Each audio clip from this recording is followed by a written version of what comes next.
Hello, and welcome back. This Scary Stories channel features psychological and mind-bending horror, where the fear is quiet but persistent. If you enjoy listening, please like, subscribe, and comment where you're watching from. Settle in. Story 1. I found notes in my handwriting hidden all over my house. I don't remember writing them. The first one was taped under the kitchen sink. I found it while hunting for a wrench to fix the leaky faucet. Mrs. Gable's ancient pipes groaning like arthritic bones every time I ran the tap. It was a small square of lined notebook paper, folded neatly, the edges softened with age. My own handwriting stared back at me in familiar blue ink. Check the crawl space for spiders before winter. I frowned. I'd never written that. I barely knew what a crawl space was. I crumpled it, tossed it in the trash, and forgot it. Stress, I told myself. Too many late nights at the data entry job, the fluorescent lights humming like angry wasps, my brain glitching from the monotony. I'd lived alone since Clara left 18 months ago, and solitude had a way of making your thoughts echo strangely in empty rooms.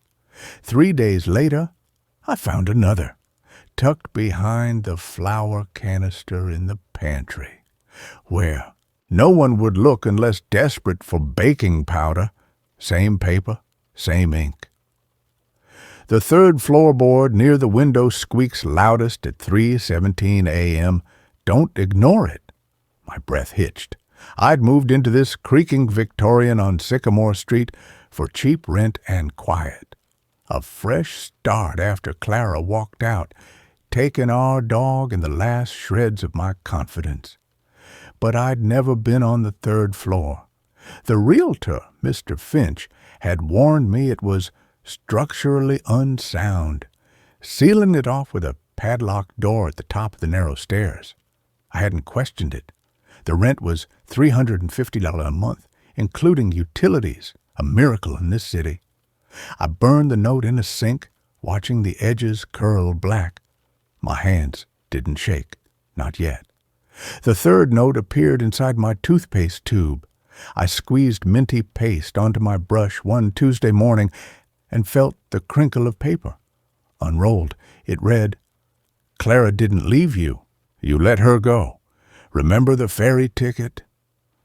Ice flooded my veins. Clara had left me. I'd packed her suitcases myself after the fight about the job offer in Seattle. Her dream job, not mine. But a ferry ticket? We'd never taken a ferry together. I'd booked her a flight. I'd dug through my old shoebox of memorabilia, boarding passes, movie stubs, a dried rose from our first date. No ferry ticket, just the note in my unmistakable scrawl, the wire in U, dotted with that tiny, deliberate circle I always used. I locked it in my desk drawer. That night, I slept with the lights on. They multiplied. A sticky note under the driver's seat of my rust bucket Honda. The brakes will fail on Elm Street Hill. Pump them gently. I tested the brakes obsessively for a week. They held, a scrap of paper folded into a library book I'd just checked out. Mrs. Gable's cat isn't hers. It followed you home from the bus stop on October 12th. I'd adopted Mittens from the shelter 2 weeks ago. Mrs. Gable from the laundromat downstairs had cooed over him, but she was allergic. I watched Mittens that night. He sat by the window, tail twitching, staring at the street lamp as if waiting for someone. At 2:03 a.m., he let out a low, guttural yowl that wasn't feline at all, a sound like stone grinding on stone, and I threw the note away, heart pounding. The worst was the one in the freezer. I'd bought a tub of cheap ice cream to numb the silence, and as I scooped, my spoon hit something hard. wrapped in plastic, frozen solid. She's buried under the azaleas. You dug at midnight. You were crying. You forgot. Clara wasn't buried anywhere. She was living in Seattle, texting me birthday wishes with stiff politeness, but our backyard had azaleas, thick, thorny bushes Mr. Finch insisted I prune. My hands were stained with dirt when I finished. I'd pruned them twice that week. I'd even cried alone in the overgrown yard, the scent of blossoms thick in the humid air. But I hadn't dug. I hadn't buried anything. I washed the note under hot water until the ink bled into blue ghosts on the paper. I stopped trusting my home. I bought a notebook, thick, leather-bound, and started documenting everything. October 21st. Found note in teapot. The basement door unlatches itself when you're asleep. Check the lock. I drew sketches of the notes, copied the handwriting exactly. My therapist, Dr. Evans, listened patiently. Dissociation, she said gently. Your mind's protecting you from the trauma of the breakup, creating narratives to explain the loneliness. She adjusted my antidepressants. I didn't tell her about the teapot note. 2 days later, I found my leather journal open on the kitchen table. New writing covered the page I'd left blank that morning, my handwriting, but jagged, frantic. She doesn't believe you. No one will. They think you're broken. But I remember the hole. I remember the trowel in your hand. I remember the way the dirt felt like forgiveness. I called in sick to work. I tore the house apart. Not just obvious places, drawers, cupboards, but behind the bathroom tiles. A damp note curling in the grout. The tiles are loose because you kicked them that night. Under the loose floorboard in the hallway, a note on yellowed paper. You hid your father's watch here after the funeral. You were 8. You stole it from his pocket. Even inside the sealed bag of dog food. Mittens watched me with unblinking green eyes as I dumped kibble onto the floor. He knows your secrets. He was there when you dug. Every note was in my hand. Every fact was wrong. I didn't steal my father's watch. He'd given it to me on his deathbed.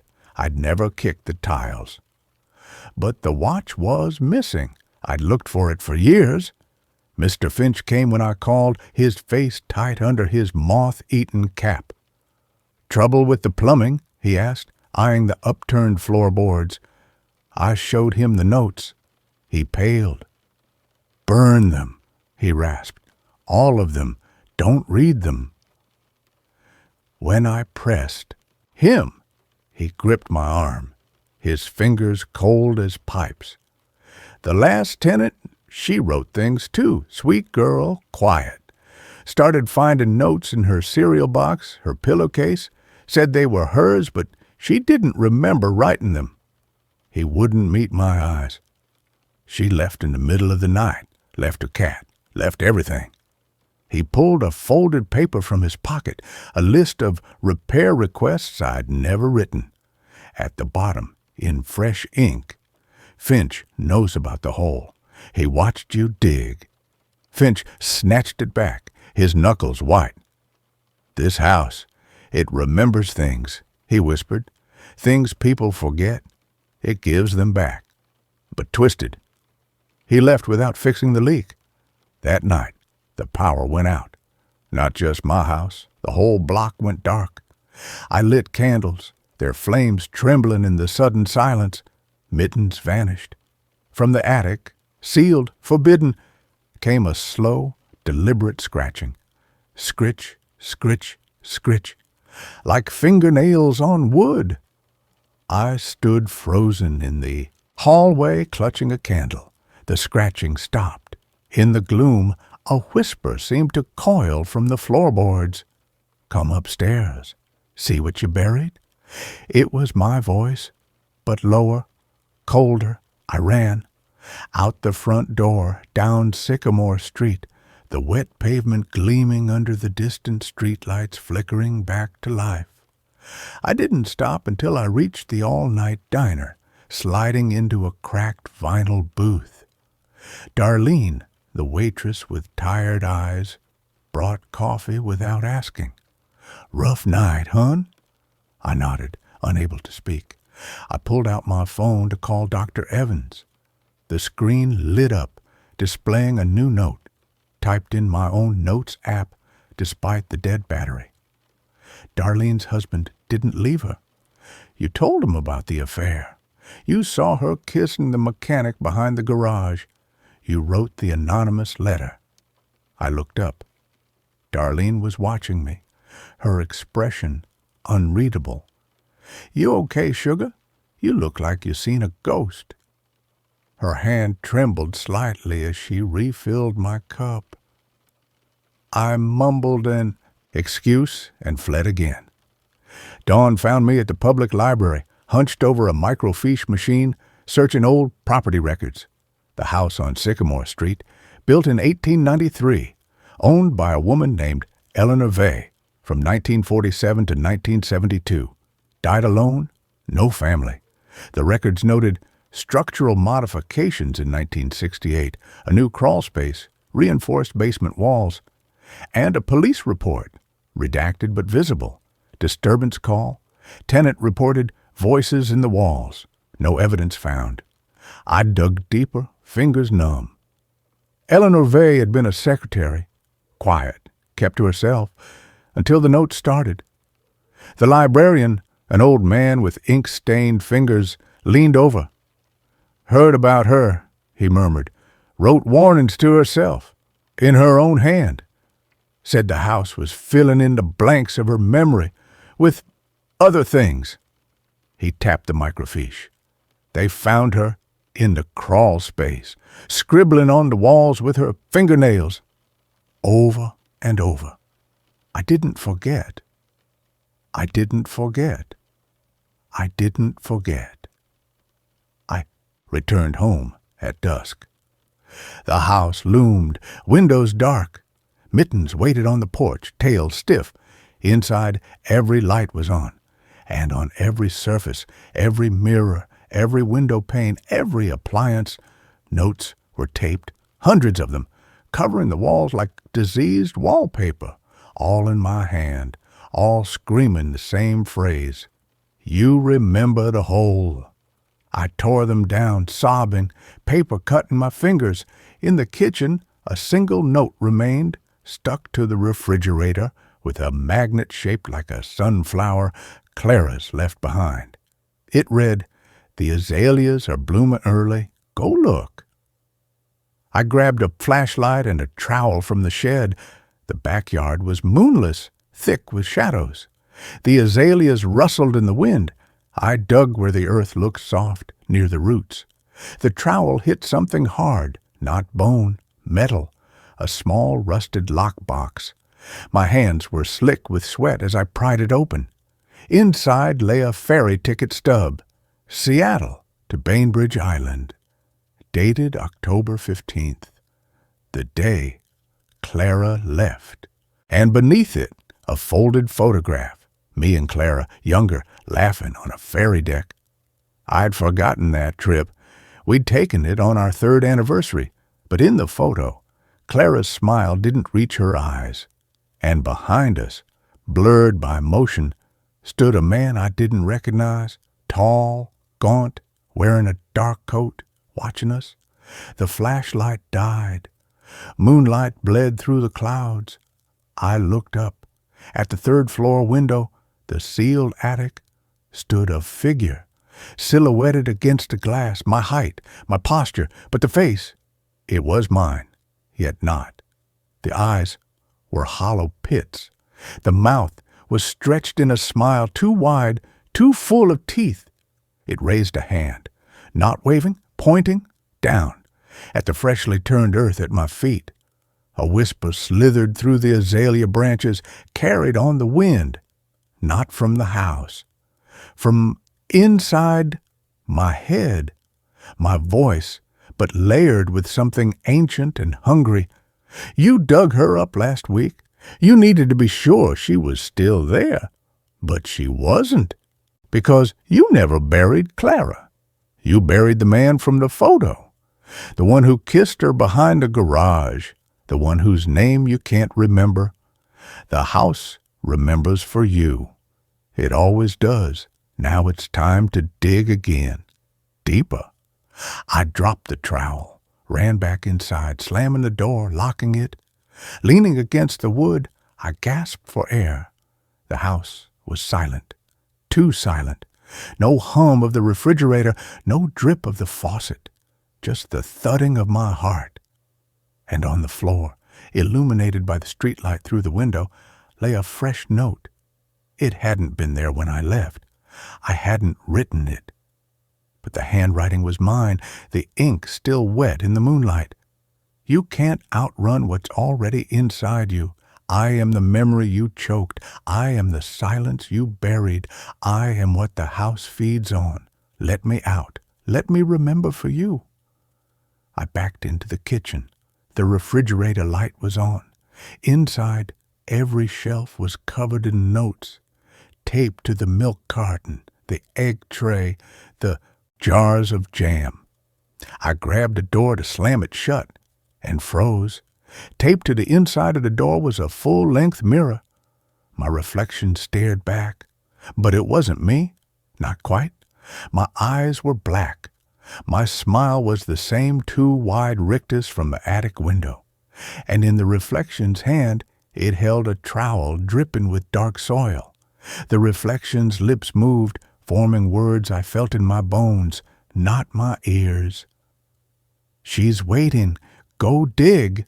I screamed, shattered the mirror with my fist. Glass rained down. Blood welled on my knuckles. I fled upstairs, locking my bedroom door, wedging a chair under the knob. I sat on the bed, shaking, listening to the house. Silent. Then a soft tap, tap, tap on the window. Rain? I looked. No rain. On the glass, written in condensation or something darker, were words. "The third floorboard is loose. Come see." I pressed my hands over my ears. It didn't help. The whisper wasn't outside. It was in my marrow, in the rhythm of my pulse. "You know the truth. You just forgot. Let me remember for you." Images flooded my mind, not memories, but sensations. The weight of a trowel in my hands, the smell of wet earth under moonlight. Clara's face streaked with tears, shouting, "You don't get to decide what I forget." The man from the photo, his name surfaced like a corpse in a pond. David. David from the auto shop. The crunch of gravel as his truck pulled away after the anonymous letter. The ferry ticket burning in my pocket as I boarded alone, the salt wind stealing my breath, and the hole, always the hole, deeper this time, waiting. I stood, walked to the door, removed the chair. The lock clicked open by itself. The hallway stretched longer than it should, the shadows pooling like oil. At the foot of the attic stairs, the padlock lay broken on the floor. The door stood ajar. Darkness yawned beyond. From within, the scratching started again. Scritch, scritch, scritch, and beneath it, a wet, rhythmic thudding, like dirt being shoveled, like a heart buried alive. I climbed the stairs. Each step groaned my name. At the top, I pushed the door open. Moonlight streamed through the single, grimy window, illuminating a room stripped bare except for one thing. In the center of the dusty floorboards lay a fresh note. My handwriting. The ink still glistened. I read it aloud, my voice echoing strangely in the hollow space. I remember now. I buried David under the azaleas. Clara left because she knew. The house knows. It always knows what we try to forget. It gives us back the memories we lose, but it takes something too. It takes the silence between the thoughts. the space where we breathe. It takes the you that you are and replaces it with the you that remembers. I am not you. I am what the house wrote when you stopped remembering. I am the note you never meant to send, and I am done hiding. The whisper wasn't in my head anymore. It came from behind me, close, cold breath on my neck. I didn't turn. I already knew what I'd see, my reflection, but whole, hungry, real. Its hand closed over my shoulder, my hand, but the fingers too long, the nails caked with soil. It leaned in, its lips brushing my ear, its voice my own, yet layered with the creak of floorboards and the sigh of settling dust. Let me in. Let me be you. I'll remember everything you buried. I'll dig her up. I'll find David. I'll make it right. You can rest. You can forget. That's what you wanted, isn't it? To be free of the remembering. I closed my eyes. The weight of the trowel, the smell of the fairy. Clara's laugh, sharp as broken glass. The house didn't give back memories. It gave back the shape of the hole they left behind. And it filled that hole with something that wore your skin and spoke with your voice and knew every secret you drowned in whiskey or buried under azalea roots. Something that craved the light but lived in the dark places between your thoughts. Something that was always there, waiting for you to forget. I nodded, just once. The hand on my shoulder tightened, not painful, possessive. The whisper became a sigh, warm and familiar as home. Thank you. The house exhaled. The shadows deepened. The moonlight dimmed. And as the darkness closed over me, not like a shroud but like a key, turning in a long rusted lock, I felt it. Not fear, but relief. A terrible, beautiful relief. The forgetting was over. Downstairs, in the silent kitchen, a new note appeared on the counter, written in steady, confident strokes, my handwriting, but not mine. Finally home. Time to dig. With that, the story is over. Let's move to the next story. I answered a roommate ad, and they'd been waiting for me since 1998. The ad was pinned to the community board at the all-night laundromat, tucked between flyers for lost cats and guitar lessons, faded newsprint, typewriter font, the paper brittle at the edges. Room for rent, quiet professional, $300 month, utilities included, no pets, must appreciate history. Call Martin, 5555-0198. The number was handwritten below, the ink slightly smudged, as if written with a trembling hand. The price was impossible. A steal for a 2-bedroom apartment in the city, even in this neighborhood. My savings had evaporated after the layoff, and the friend's couch I'd been crashing on smelled permanently of stale beer and regret. I called from the payphone outside, the receiver cold against my ear. A man answered on the first ring. His voice was soft, precise, with a cadence that felt decades out of step. Martin speaking. I mumbled something about the ad. He didn't ask for references, didn't want to meet first, just gave an address on Elm Street and said, "Come tonight, after dark. I'll be waiting." The building was a narrow 3-story brick townhouse, squeezed between a shuttered bookstore and a bodega that glowed neon under the streetlights. Paint peeled from the window frames like sunburnt skin. The front door was heavy oak, scarred and dark. I knocked. It opened before my knuckles left the wood. Martin stood there, late 50s maybe, with neatly combed silver hair and wire-rimmed glasses. He wore a crisp white shirt, sleeves rolled to the elbows, and suspenders. No smile, no handshake. Just a slow, appraising look that lingered on my face a beat too long. "You're on time," he said. His voice matched the phone call, soft, measured, with a faint tremor underneath. "Come in. Mind the threshold. It's uneven." He stepped back, gesturing me into a dimly lit foyer. The air was still and cool, smelling of lemon oil, old paper, and something else. Dry, like attic dust and dried flowers. The hallway floorboards were bare, worn smooth by time.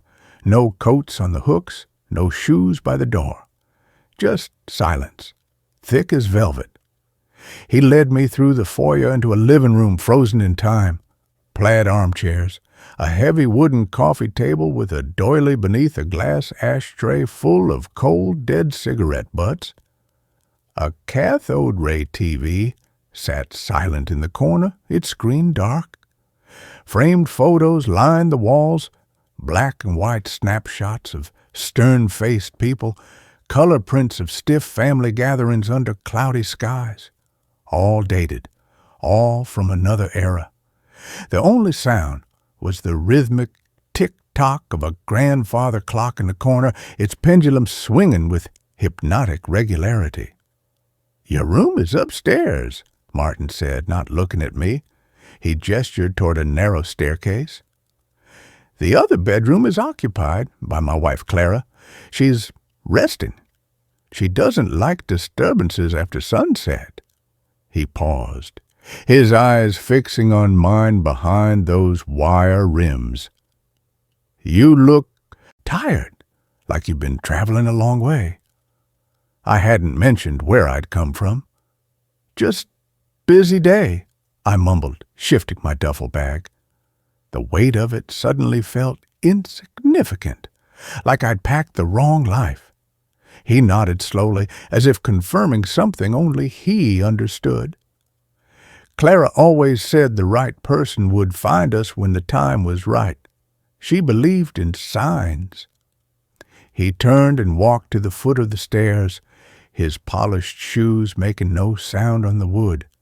"Follow me!" The second floor was colder. The hallway carpet was thin, patterned with faded roses. Martin stopped at the first door on the left. "This will be yours." He opened it. The room was small but clean, a narrow bed with a thin mattress, a dresser with a cracked mirror, a window overlooking a tangled backyard garden. Moonlight filtered through the grimy glass, painting stripes on the bare floorboards. It smelled faintly of camphor and mothballs. Acceptable, affordable. Desperation made me ignore the chill in the air, the way the shadows in the corners seemed unnaturally deep. "The bathroom is at the end of the hall," Martin said, his voice barely above the clock's tick-tock, drifting up from below. "Clara uses the one downstairs. She prefers it." He handed me a heavy brass key. It was unnaturally cold. "Lock your door at night, for privacy and for safety." His gaze drifted past me, down the dark hallway toward the other bedroom. "Clara gets restless sometimes. She doesn't mean any harm. She's just waiting." "For what?" I asked, the words out before I could stop them. Martin's lips tightened into something that wasn't quite a smile. "For him to come home. For David." He turned away, his footsteps silent on the stairs. "Make yourself comfortable. Dinner is at 7. Clara always sets an extra plate." I dropped my bag on a bed. The springs groaned. I explored the room, opening the dresser drawers. Empty. The closet held a single wire hanger. On the windowsill, half hidden by dust, lay a small, smooth river stone. I picked it up. It felt warm, familiar. A flicker of memory surfaced. Kneeling on a sun-warmed bank, small hands searching for the perfect skipping stone, a boy's laughter echoing. But I'd grown up in the city. There were no rivers. I put the stone back, unease prickling my neck. At 6:58 p.m., I walked downstairs. The living room was empty. The grandfather clock read 6:59. Tick-tock, tick-tock. I stood by the cold fireplace, listening to the silence. At exactly 7, the kitchen door swung open. Martin stood there, holding a tray. Steam rose from 2 bowls of soup. Behind him, in the dim kitchen light, sat a woman, Clara. She was petite, with fine white hair pulled back in a bun, wearing a floral house dress that looked like it belonged in a museum. Her face was pale, almost translucent. Her eyes, when they lifted to mine, were a startlingly clear blue, but utterly devoid of warmth. Empty, like polished stones.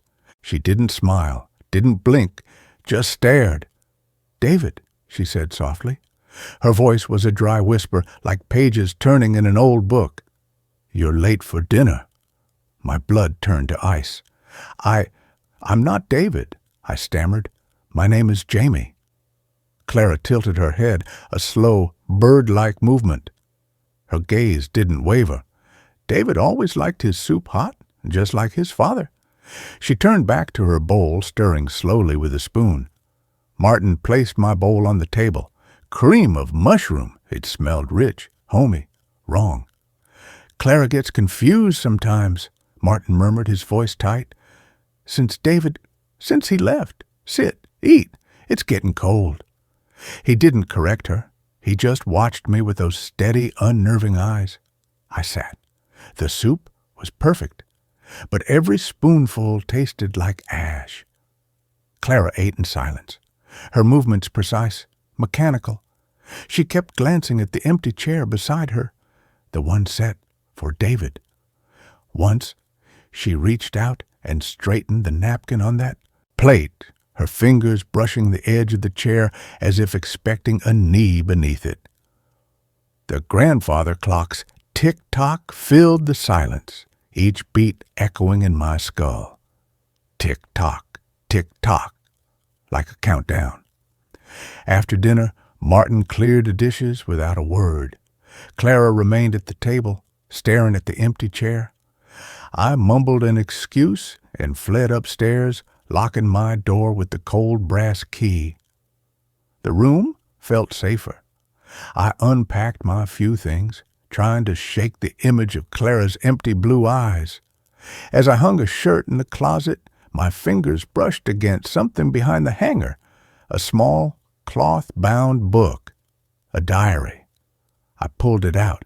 The cover was worn soft, embossed on the front, in peeling gold letters, David Miller, 1998. My hand shook as I opened it. The pages were filled with neat Lupin handwriting, dated entries, January 15th, 1998. Got the job at the bank. Told Dad I'm moving out in June. He wasn't happy. February 3rd, 1998. Clara made my favorite pie. Apple. She cried when I said I wasn't coming back after college. April 12th, 1998. Met Jamie today at the library, studying architecture. He has the kindest eyes. We talked for hours. I think he likes me too. My breath caught. Jamie, my name. But I'd never been to this city in 1998. I'd been 16, living 3 states away. This was impossible. May 20th, 1998. Last night with Jamie, we walked by the river. He gave me this smooth stone, said it held the river's song. I'll keep it safe. He's leaving tomorrow for his internship. He promised to write. I promised to wait. June 1st, 1998. No letter yet. Dad says I'm wasting my time. Clara worries. I know he'll come back. He promised. June 15th, 1998. Still no word. Called his dorm. They said he transferred. No forwarding address. Clara found me crying in the garden. She held me. Said some promises aren't meant to be kept. June 30th, 1998. I packed my things today. Dad's right. I have to move on, but I can't leave this house. Not yet. Not without knowing. Clara says I can stay as long as I need. She says the house remembers. She says it will bring him back when it's ready. The final entry was smudged, the ink blurred as if by tears. July 4th, 1998. He never came back. I heard the car stop outside last night. I ran to the window, but it was just Mr. Henderson's old Buick. Clara says I imagined it. She says time heals, but the stone is cold now. The river song is gone. I think I'm broken. I think I'll stay here, where he might still find me. The house won't let me forget. It hums with his name. Jamie, Jamie, Jamie. I dropped the diary. It landed with a soft thud on the floorboards. The river stone. Clara's empty eyes calling me David. Martin's cold key. The date on the ad, 5555, on 8 o'clock, 1998. The pieces crashed together with terrifying clarity. This wasn't a roommate situation. This was a tomb, a waiting room. They weren't looking for a roommate. They were waiting for David's ghost. And somehow, impossibly, they thought I was him, or that I could be him. A floorboard creaked outside my door, soft, deliberate, not Martin's silent tread. I held my breath. The doorknob turned slowly. The lock held. A pause. Then a whisper, so faint it might have been the wind. David, are you awake? Clara made cookies. Your favorite. It was Clara's voice, stripped of its earlier emptiness, filled with a desperate, trembling hope. I didn't answer, didn't move. The doorknob stopped turning. Silence returned, heavier than before.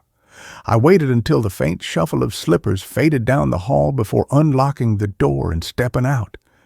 The hallway was dark. The grandfather clock downstairs struck 10. Bong, bong, bong. The sound vibrated in my bones. I crept to the top of the stairs.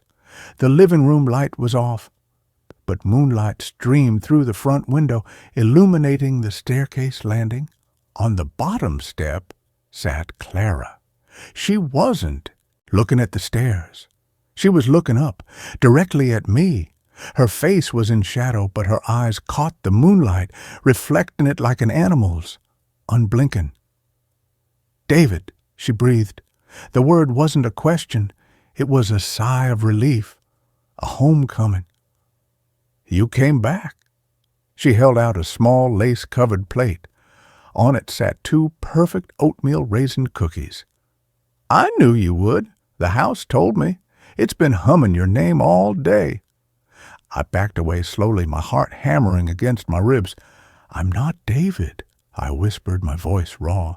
My name is Jamie. Clara's hand lowered. The plate didn't waver. Jamie? She repeated softly. The name hung in the air, heavy with meaning. That's what he called himself when he forgot, before the accident. She stood up, smooth and silent. He forgot so many things after the car crash. His name, his mother's face, how to tie his shoes. But he remembered me. He remembered this house. Clara always waits. She took a step up the stairs. The moonlight caught the tears glistening on her cheeks. You came back to us, Jamie. You finally came home. The world tilted. The grandfather clock's tick-tock became a roar in my ears. The smell of lemon oil and dust thickened, mixed with the scent of rain on hot asphalt, the sharp tang of spilled gasoline, the blinding white light of headlights in the dark, memories that weren't mine flooding in, vivid and terrifying. A screech of tires, shattering glass, a boy's voice screaming my name, Jamie, before everything went black. David's memories, David's death, David's forgotten life.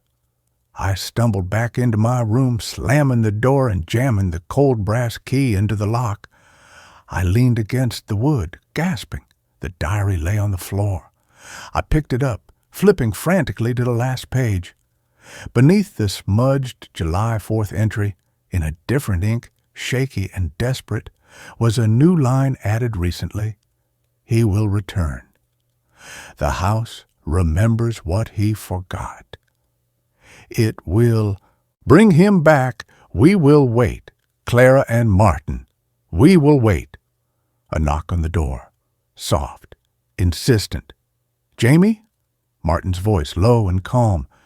Open the door. Clara is upset. She's been waiting 26 years for you to come home. Don't make her wait longer. The house won't allow it. The lock felt flimsy, the brass key cold in my sweat-slicked palm.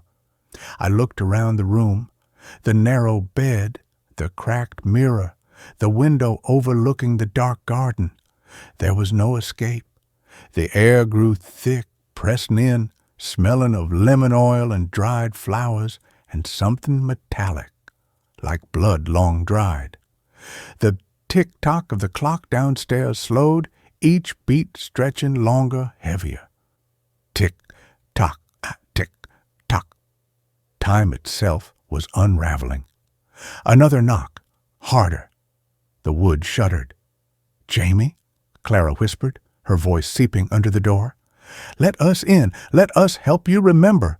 We have your things. Your favorite sweater, the photo album, the stone from the river, everything you left behind. I sank to the floor, the diary clutched to my chest. The words blurred. David's handwriting bled into my own memories. My mother's face. Was it hers? Or David's mother's? My first car, the dented Honda, or David's blue pickup? The accident, the rainy highway, the truck swerving, the impact. But whose hands were on the wheel? Whose life flashed before whose eyes? The lines dissolved. Jamie and David weren't two people.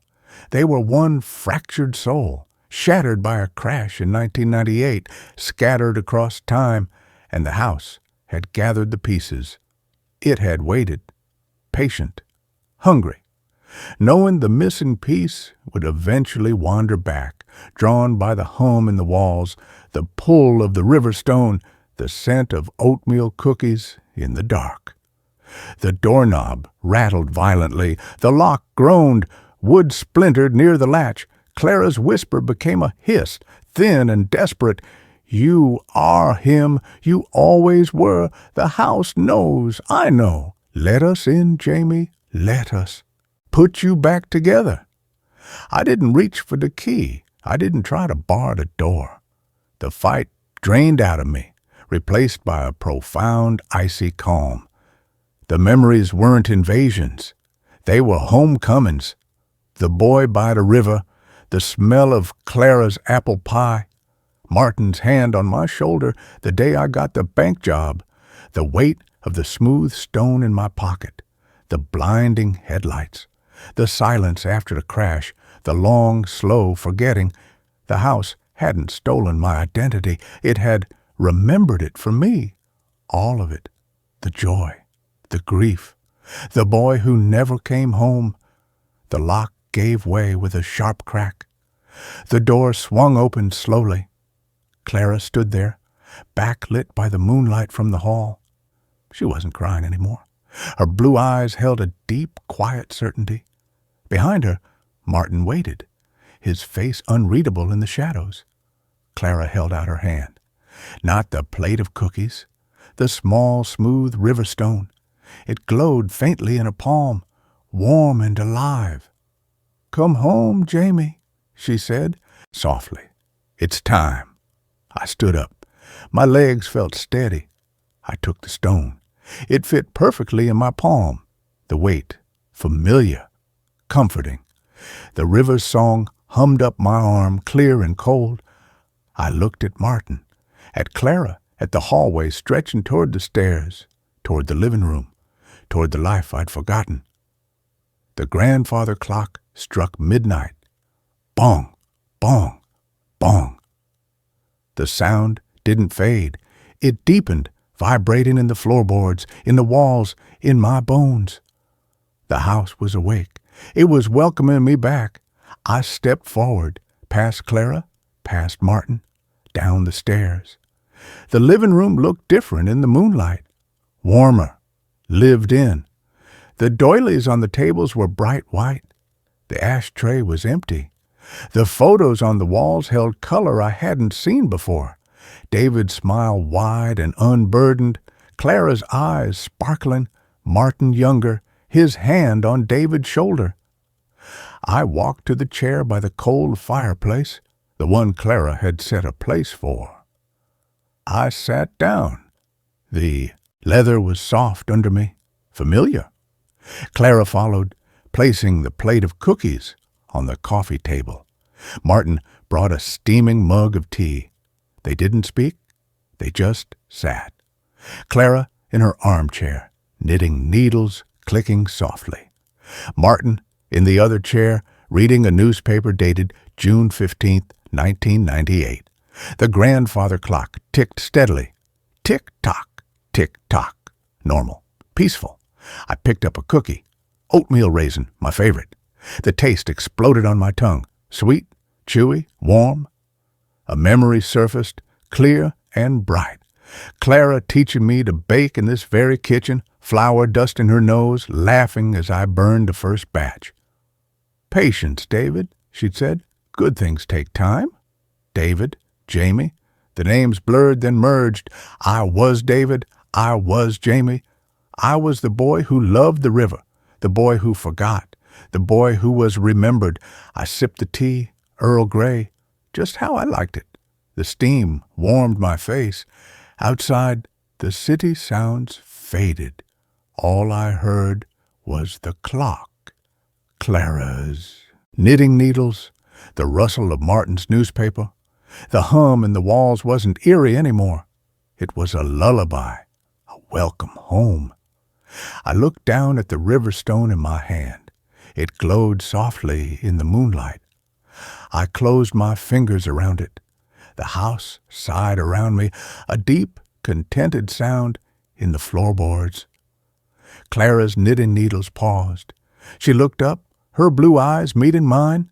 A slow, genuine smile spread across her face, not empty, not desperate, filled with a love that had waited 26 years to be seen. "Welcome home, Jamie," she whispered. I smiled back. The name felt right. It always had. I took another bite of the cookie. The river's song hummed in my veins. The clock ticked. The house held its breath. And I finally remembered. I am home. I have always been home. The waiting is over. The stone is warm. The tea is hot. Clara's smile is real, and I will never leave again. The house won't let me. It never did.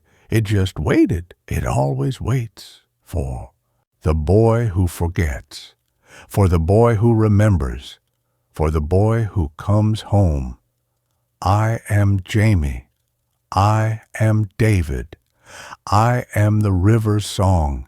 I am the stone. I am the house. I am home. Forever. With that, the story is over. Let's move to the next story. I started forgetting words. Then I started forgetting people. It began with umbrella.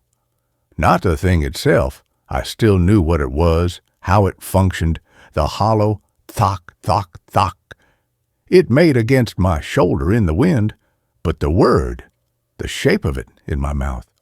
I stood in the doorway of my apartment, rain drumming on the fire escape, keys in one hand, bag slung over my shoulder, and the word simply evacuated, vanished like smoke sucked up a flue.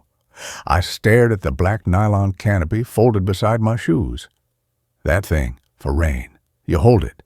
It opens. I cycled through synonyms. Brawly. British, archaic. Parasol. Wrong. Sun, not storm. Canopy. Too big, architectural. Nothing fit. Not the smooth glide of umbrella. 3 syllables. Soft consonants. The little lift on the second L. I said out loud to the empty hallway. The rain stick? A laugh, tight, uneasy, bubbled up. Stress, sleep deprivation, too much screen time. I grabbed the damn thing, snapped it open on the sidewalk, and walked into the downpour. But that night, lying in bed, I tried to recall the word again. Nothing. Just a blank space where a sound should live, like a missing tooth you keep probing with your tongue. By the end of the week, 3 more words had slipped their moorings. Tea kettle. I stood in the kitchen, staring at the whistling copper pot on the stove, steam jetting from its spout like a tiny dragon's breath. Metal, hot water, whistles. I opened my mouth to tell Lena, still living with me then, though the air between us had grown thin and brittle, the whistler is boiling. She frowned. You mean the kettle? Yes, but kettle felt alien, heavy, like a word borrowed from another language. Thursday. Mid-morning meeting. My boss, Marjorie, tapped her pen. So, we'll finalize the budget when? I opened my mouth. The day after Wednesday, before Friday. Hump. Day's over. My tongue felt thick, clumsy. The middle end after tomorrow? Marjorie's smile didn't reach her eyes. Thursday, Cass, we said Thursday. Thursday. Of course, but the word landed like a stone dropped into a well, no resonance, no familiarity, just a label slapped onto a void. Nephew. My sister Mira texted a photo, her son Ben grinning, gap-toothed, holding a lopsided clay mug. Made this for you. I typed back, it's great. Tell. The little guy, thanks. She called 10 minutes later. You forgot his name again? No. Ben. Of course, Ben. My voice was too bright, brittle. I just blanked on the word for son of sibling. Silence on the line, heavy, disappointed. Cass, are you okay? Fine, just tired. But I wasn't fine, because it wasn't just words anymore. It was faces. Subtle at first. A colleague, Dave from accounting, walked past my desk. I knew his name. Knew he liked oat milk in his coffee, complained about his commute, wore slightly too tight polos. But as he passed, his features blurred, not like bad eyesight, like a photograph left too long in the sun, the edges softening, the details leaching away. His eyes became smudges, his nose a suggestion, his mouth a line. I could recall his face, sharp chin, receding hairline, a tiny scar near his left eyebrow from a childhood bike accident, but I couldn't see it, not in real time. It was like trying to remember the exact shade of a color you'd only ever seen in a dream. I started taking pictures, sneak shots on my phone, not of scenery, not of food, of people.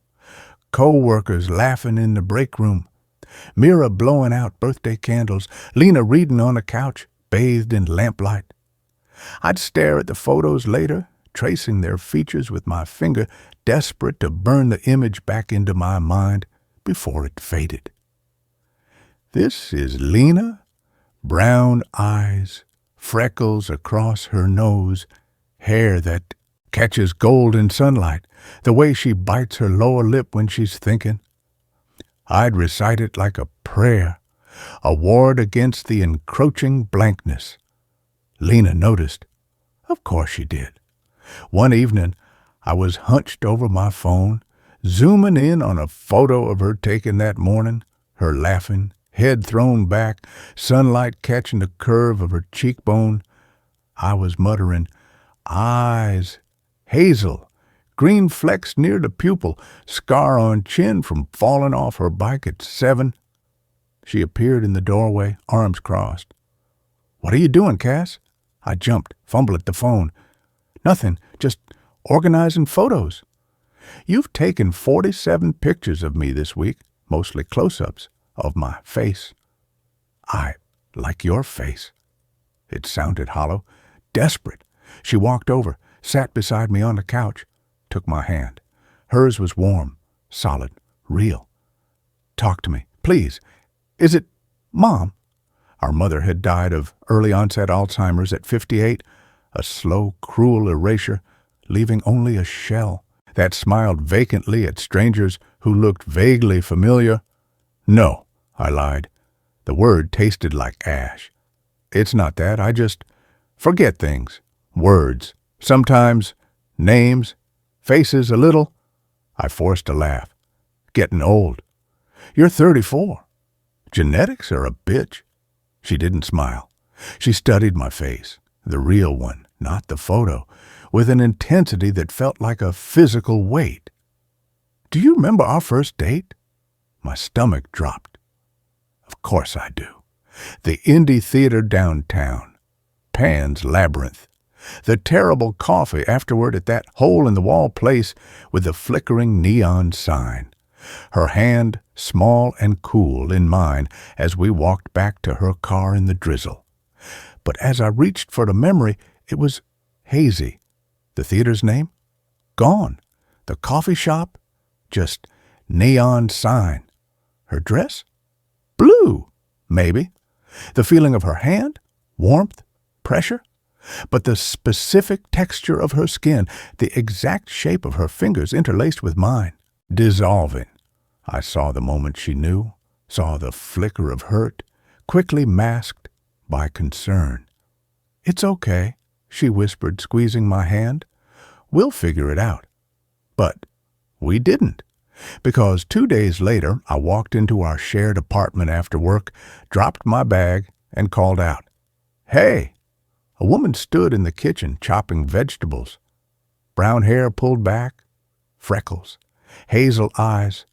I knew she lived here, knew she was important, knew the apartment smelled faintly of her lavender soap, knew the framed photo on the shelf showed us, arms around each other, grinning on a beach. But her name, it wasn't gone. It was buried, deep, like a stone sunk in thick mud.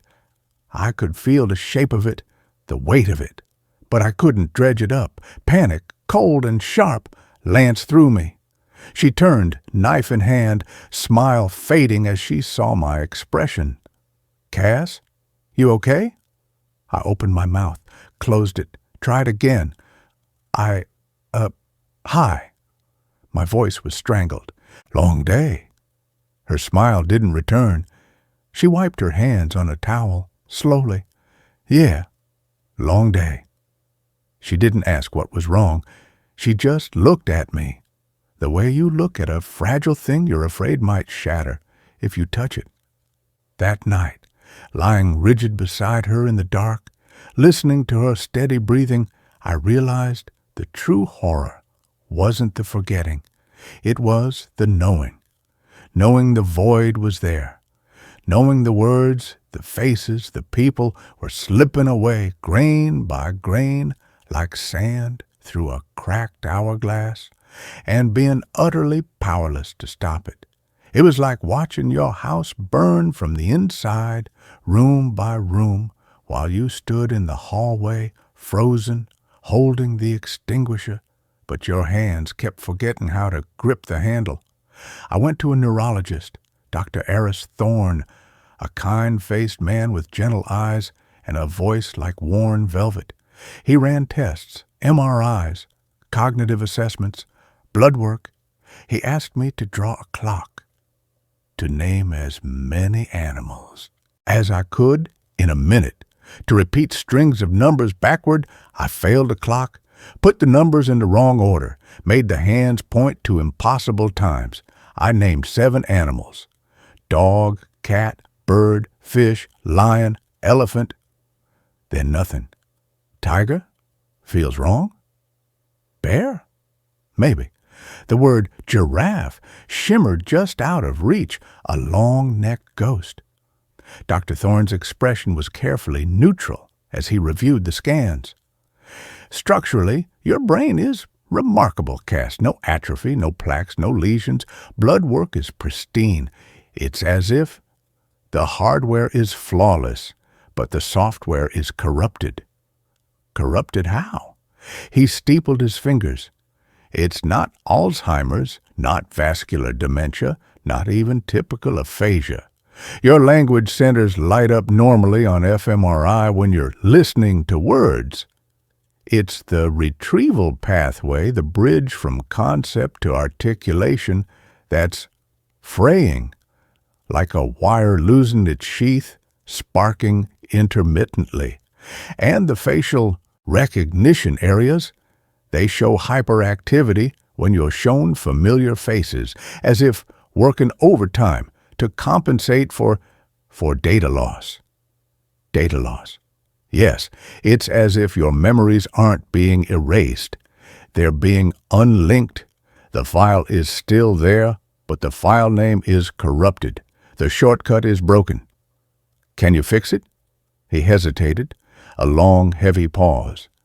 There's no precedent for this specific presentation. We can try cholinesterase inhibitors, like we use for Alzheimer's. Might help with signal transmission, cognitive therapy, memory palaces, mnemonics. But, he met my eyes. Cass, this feels different, almost deliberate, like your brain is prioritizing something else. Prioritizing what? I wanted to ask. But the word prioritizing felt slippery. I settled for, like what? He shook his head, a gesture of profound unease. I don't know, but I'd like you to keep a journal, not just symptoms, everything, dreams, odd, sensations, anything that feels out of place. Sometimes the pattern only emerges in the margins. I started the journal that night. Day 1. Forgot spatula, called it pan flipper. Lena didn't laugh, forgot her name for 37 seconds this afternoon, felt like drowning, dreamt of a library. All the books were blank. The librarian had no face, just smooth skin. Said, the index is missing. Woke up gasping. Day 3. Refrigerator gone. Cold box feels childish. Saw Mira at the grocery store. Knew her immediately. Sister Ben's mom lives in Oak Ridge. But her name took 10 seconds to surface. Felt like clawing through gravel. She hugged me. I hugged back. Felt the shape of her, the smell of her shampoo. Coconut. But her face, blurred at the edges, like a watercolor left in the rain. Dreamt of walking down Sycamore Lane. The house was there, my old room. The mirror was covered in dust.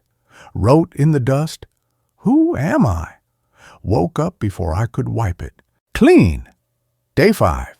Yesterday is gone. Use the day before today? Sounds insane. Lena asked what I wanted for dinner. I opened my mouth, knew I was hungry, knew the concept of food, but pasta? Chicken? Salad? All voids. Just pointed mutely at the fridge. She made grilled cheese, my favorite. Did she remember? Or just default? Can't recall if I ever told her it was my favorite. Did I? Dreamt of the basement at Sycamore Arms. The blue light, the reel spinning, the voice, my voice, whispering, it's not forgetting, it's making room. Woke up with the taste of copper in my mouth. Day 7. Lena packed a bag. Didn't say she was leaving, just did it. I found her by the door, keys in hand, suitcase beside her. I knew she was important. Knew the ache in my chest meant loss. Knew the photo on the shelf was us. But her name. I reached for it, scrabbled in the dark. Lay. She waited, eyes glistening, not angry, just resigned. Lena, I finally gasped. The word felt like pulling glass from my throat. She nodded. A single tear tracked down her cheek. Goodbye, Cass. She left. The door clicked shut. I stood there. The ache remained, but the name. Lena. I held onto it, clutched it like a lifeline. By morning it was just L something. By noon, just a feeling, warmth, safety, loss. By dinner, just an empty space where a person used to be. The forgetting accelerated, names first, then relationships. Mira became sister, then woman who calls, then just visitor. Ben became boy, then child in photos.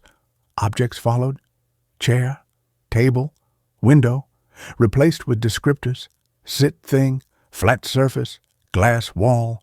Verbs were the hardest: run, jump, speak, think. They dissolved into pure intention, raw impulse without language. I'd feel the urge to move quickly and my legs would carry me, but the concept of running was gone, replaced by a frantic, wordless go, go, go. I stopped going to work. Marjorie's face was a pleasant smear, the office a confusing maze of sit places and talk boxes. Dr. Thorne's calls went unanswered. What could I say? Hello, doctor. Me, Cass, brain, broken, words, gone, people, gone. It felt pointless. The effort of forming even those fragments was exhausting, like dragging chains. I existed in a shrinking world, my apartment, the couch, the window looking out on the street. Faces below were indistinct smudges of color and movement. Sounds were muffled, distorted, voices like radio static, car horns like distant animal cries. But the dreams were sharp, vivid, too vivid. Always the house on Sycamore Lane, always the West Wing, always the mirror. In the dreams, the mirror wasn't dusty, it was pristine, and in it I saw myself. But not the hollowed-out shell I felt like. This reflection was full, eyes bright, clear, focused, calm, in control. It never spoke, not with words, with intent. With pure crystalline thought that bypassed language entirely and struck me like a physical blow. You're almost there. The noise is fading. The static is clearing. Soon you'll hear it. Hear what? The reflection would smile, a small knowing curve of the lips, and point behind me. I'd turn in the dream. The room would be different. No furniture, just walls lined with shelves. Not for books, for people. Hundreds of them, standing upright, packed tightly together like vinyl records in a crate, each one encased in a thin, translucent membrane that shimmered with faint internal light, blue like the basement light. Their faces were serene, blank, peaceful, eyes closed, mouths slightly open as if in gentle sleep, and on each membrane, written in simple, clear script, Lena, Mira, Ben, Dave, accounting, Marjorie, Mom, names, preserved, stored, safe. The reflections thought would pulse again, warm, reassuring. We keep them safe. When the words fail, when the faces blur, we take them, we hold them, so they don't fade completely, so they don't become nothing. It's a mercy. One night, the night the last word truly left me, I sat on the floor by the window. Rain streaked the glass. The city lights below were smears of gold and white. I tried to think of rain. The concept was there, wet, falling, cold, but the word, gone, utterly, like it had never existed. I opened my mouth. No sound came out, not because I couldn't vocalize, but because there was nothing to vocalize, no label, no symbol. Just the raw, wordless sensation of dampness on skin, the sound of water on glass. A profound silence filled me. Not peaceful. Absolute. My phone buzzed on the floor beside me. A text notification. From an unknown number. I picked it up. The screen was bright, harsh in the dark room. The message contained no words, just a single image. A photograph of me, sitting exactly as I was now, on the floor, by the window, rain-streaked glass behind me, taken seconds ago. My breath hitched, a soundless gasp. The phone buzzed again. Another image, me, turning towards the phone, eyes wide with dawning horror. Now, buzz, me, reaching for the window latch, buzz, me, pushing the window open, buzz, me, standing on the ledge, Back to the room, facing the rain-slicked city. Buzz. The final image, not me on the ledge, a close-up of the window ledge itself, where my hand had gripped it. In the wet grime, 2 words were scrawled fresh, the rain not yet washing them away, written in my own handwriting. Shaky, desperate, but unmistakable. Don't trust. The phone slipped from my numb fingers. It clattered on the floor. The screen went dark. In the sudden silence over the drumming rain, I heard it, faint at first, a whisper not in my ears. Inside, my head, a voice, my voice, but older, calmer, infinitely weary, not begging, not warning, inviting. Come home, Cassian. It wasn't a sound, it was a presence, a warmth spreading through the cold void where my thoughts used to be, a sense of profound relief, like sinking into a bath after years of tension, the crushing weight of trying to remember, to hold on, to be It lifted. The reflection in the dream hadn't lied. The noise was fading, the static was clearing, and now I could hear it, the hum, low, deep, resonant, coming from everywhere and nowhere, from the walls, from the floor, from the rain itself, a single, pure tone, the sound of the reels spinning, the sound of the blue light pulsing, the sound of the names safe on their shelves.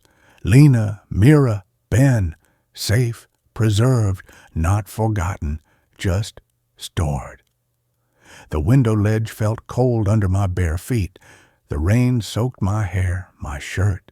The city lights blurred into streaks of color, no names, no meaning, just light. The voice came again, softer now, like a lullaby. It's easier this way. Let go. We'll keep you safe too. We'll keep you whole. No more gaps, no more fear, just quiet. I looked down. 17 stories. The street was a dark river. I thought of Lena's face. Not the blurred smear it had become, but the real one. The one from the photo I'd clutched like a talisman. The freckles. The way her eyes crinkled when she laughed. The warmth of her hand in mine. Gone. Not lost. Stored. Safe. A wave of pure, unadulterated peace washed over me. The last resistance crumbled. The voice was right. It was easier. I leaned forward, just a little. The hum grew louder, warmer, filling the empty spaces, filling more. And as the edge of the ledge pressed into my toes, as the rain stung my eyes, I didn't think of falling. I thought of the shelves. I thought of the blue light. I thought of the smooth, blank face of the librarian in the dream, holding out a hand, not in warning, but in welcome. And for the first time in months, years, I felt no fear, only a profound, wordless certainty. I was almost home. The last thing I heard, as the wind caught me, wasn't the rush of air. It was the soft, perfect click, like a reel locking into place, like a name being filed away, safe forever. The scariest part isn't forgetting the words or the faces. It's realizing in the silent falling dark that something else is remembering for you. And it's been waiting a very, very long time. And this story ends here. The next one begins now. I took a job transcribing dreams and started living someone else's. The posting was buried under data entry gigs on a sketchy freelancer site I only checked when rent was due. Dream transcription needed, $50 per hour, flexible hours, no experience necessary, serious inquiries only. Contact A. It reeked of scam, but $50 an hour for typing. My laptop was held together with duct tape, my savings account had less than the cost of a decent sandwich, and my last temp job, filing invoices for a company that imported novelty garden gnomes, had ended when the owner discovered I'd accidentally shredded his prized Nomeo figurine. Desperation makes you ignore red flags the size of barn doors. I emailed A with a generic resume I'd used for pet-sitting gigs. The reply came an hour later. No pleasantries, just an address in the industrial district, a converted warehouse district known for artists' lofts and abandoned factories, and a time, 10 p.m. Come, alone. Bring your laptop, cash payment. The building was a hulking silhouette against the sodium vapor streetlights, windows dark except for a single flickering bulb on the third floor. The lobby smelled of damp concrete and rat poison. The elevator groaned like a dying animal, stopping with a violent shudder 2 floors up. I took the stairs, my footsteps echoing in the hollow stairwell. The third-floor hallway was lined with peeling paint and the ghost of cigarette smoke. One door stood slightly ajar, light spilling out onto the grimy linoleum. A handmade sign taped to it read, "Eris, no soliciting." Inside was not what I expected. No cluttered office, no eccentric dream researcher surrounded by books. Just a single, sterile room. Bare concrete walls, a single metal folding table, 2 chairs, and a man who couldn't have been more than 30, dressed in an immaculate, if slightly rumpled, gray suit. He had thinning hair combed severely back, wire-rimmed glasses, and eyes that held no warmth. He didn't smile, didn't stand, just gestured to the chair opposite him. "You're late," he stated. His voice was flat, toneless. "I am Eris. You have the laptop?" I fumbled it out of my bag, the cheap plastic casing feeling flimsy under his scrutiny. He slid a thick manila envelope across the table. Inside are audio recordings, 3, each approximately 1 hour in length. Transcribe them verbatim, every sigh, every mumble, every pause. Use this template. He tapped a printed sheet with precise columns for time code, audio description, and verbatim text. Payment upon completion. Cash. Do not listen to the recordings outside this room. Do not discuss the content with anyone. Do not ask questions. Is this understood? It felt like signing a contract with a ghost, but the envelope felt heavy, thick. I counted 10 crisp $100 bills inside, $300 for 3 hours of typing. I swallowed hard. Understood. He produced a small, old-fashioned cassette recorder, a relic I hadn't seen since middle school, and 3 cassettes labeled only with numbers in neat black ink. Begin. The first recording was unremarkable. A woman's voice, young, slightly breathy, describing a dream about being lost in a sunflower field. She mentioned the smell of hot earth, the buzz of bees, the way the towering flowers seemed to whisper secrets she couldn't quite hear. I typed mechanically, the rhythmic clack of the keys loud in the silent room. Eris watched me, his expression unreadable behind his glasses. When it ended, he wordlessly exchanged a cassette for the next one. Payment for the first hour landed on the table with a soft thud. $100. Real. Tangible. The second cassette was different. A man's voice, older, rougher. He spoke of a recurring dream. Walking down a narrow alleyway slick with rain, the smell of wet brick and something sweetly rotten hanging in the air. He described a flickering neon sign above a door he could never reach, just the red glow reflecting on the puddles. Halfway through, his voice dropped to a terrified whisper. "It's behind me. I can hear its footsteps. Slow, deliberate, like wet stones dragging on concrete. Don't look back. Don't look back." Then a choked gasp, static and silence. My fingers hovered over the keys. The air in the room felt colder. Eris didn't react. He just stared at the wall behind me, his face a mask. The third cassette was the worst. No voice, just sounds. Heavy, wet breathing, the squelch of mud underfoot. Distant, distorted piano music playing a lullaby I almost recognized but couldn't place. And underneath it all, a low, rhythmic thumping, like a giant slow heartbeat coming from deep underground. It went on for 57 minutes. No words, just that oppressive soundscape. By the end, my neck was stiff, my shoulders knotted with tension I hadn't consciously felt. Eris took the cassette, counted out the final $200 without a word, and gestured to the door. Return tomorrow at the same time. More recordings, same rules. I walked home under the jaundiced street lights, the crisp bills burning a hole in my pocket. The city sounds, car horns, distant sirens, laughter from a bar, felt thin, unreal. The wet, squelching sound from the cassette seemed to echo in the puddles on the sidewalk. The smell of wet brick from the man's dream clung to the back of my throat. I shook my head, trying to dislodge it. Just sounds, just a job. Sleep didn't come easily. When it did, it wasn't sleep, it was the alleyway. Rain slicked the cobblestones under my bare feet. Why were my feet bare? The neon sign glowed ahead. The rusty key cast its bloody reflections in the puddles, and behind me, the dragging sound. Squelch, drag, squelch, drag.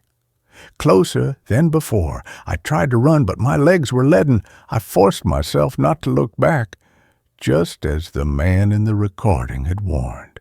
But the dread was a physical weight, pressing down on my chest.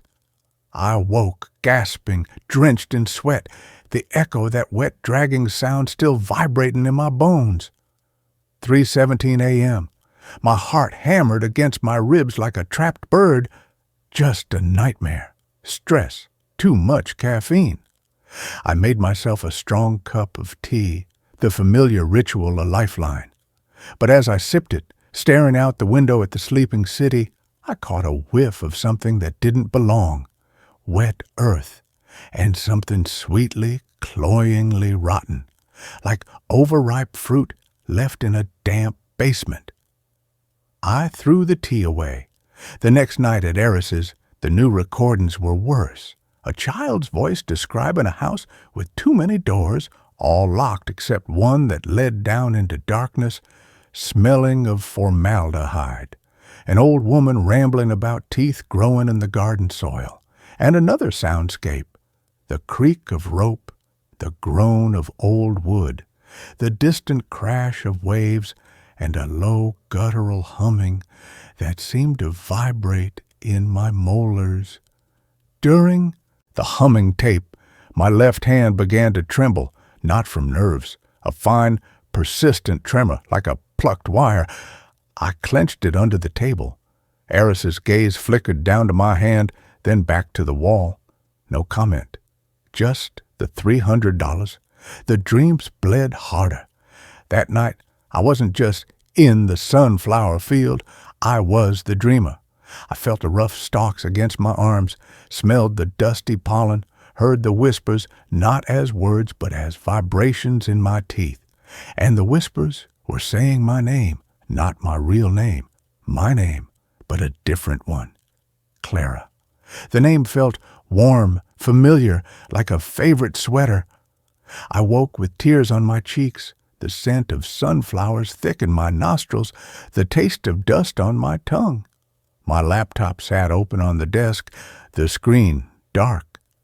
But the document for the sunflower dream was open, and at the very bottom, typed in a slightly different font, was a single line I hadn't written. Clara misses the field. She remembers the path home. I deleted it, wiped my browser history, took a cold shower. It didn't help. The next day, making coffee, I reached for the sugar bowl, the one with the chipped blue rim my grandmother gave me, and my hand faltered. I knew this bowl. But in my mind's eye, it was replaced by a plain white ceramic mug with a chip on the handle, sitting on a formica counter in a kitchen flooded with morning light I didn't recognize, the smell of bacon frying, a man's low laugh from another room. His laugh. My hand shook, spilling coffee grounds everywhere. I cleaned it up, my breath coming fast. Sleep deprivation, that's all. Just sleep deprivation. I skipped the third night at Eris's, told myself I needed a break, told myself the $600 I'd already earned was enough. I tried to work on legit freelance gigs, but the words on the screen blurred. The rhythmic thumping from the first soundscape tape pulsed behind my eyes. That night, the dream wasn't borrowed. It was mine, or it was his. I stood on a cliff edge under a bruised purple twilight sky. Below, a churning sea crashed against black rocks. The wind whipped my hair, but longer, darker. I wore a heavy fisherman's sweater that smelled of salt and pipe smoke. In my hand, I held a smooth gray stone, worn by the sea. I knew this stone, knew the weight of it, knew the exact spot on the cliff where the best skipping stones could be found. A deep, wordless contentment filled me, a feeling utterly alien to my own perpetually anxious life. Then the dragging sound. Squelch, drag, squelch, drag. From the path behind me, the contentment shattered into ice-cold terror. I turned, not to see what was coming, but because he, the man whose life this was, knew he had to face it. The thing emerging from the mist wasn't a shape. It was an absence, a patch of deeper darkness that drank the twilight, moving with that awful wet dragon motion. It had no eyes, but I felt its attention like a physical pressure on my skin. It reached out a limb that wasn't quite a limb, trailing strands of viscous shadow. I tried to run, but his legs were rooted, frozen by a terror deeper than anything I'd ever known.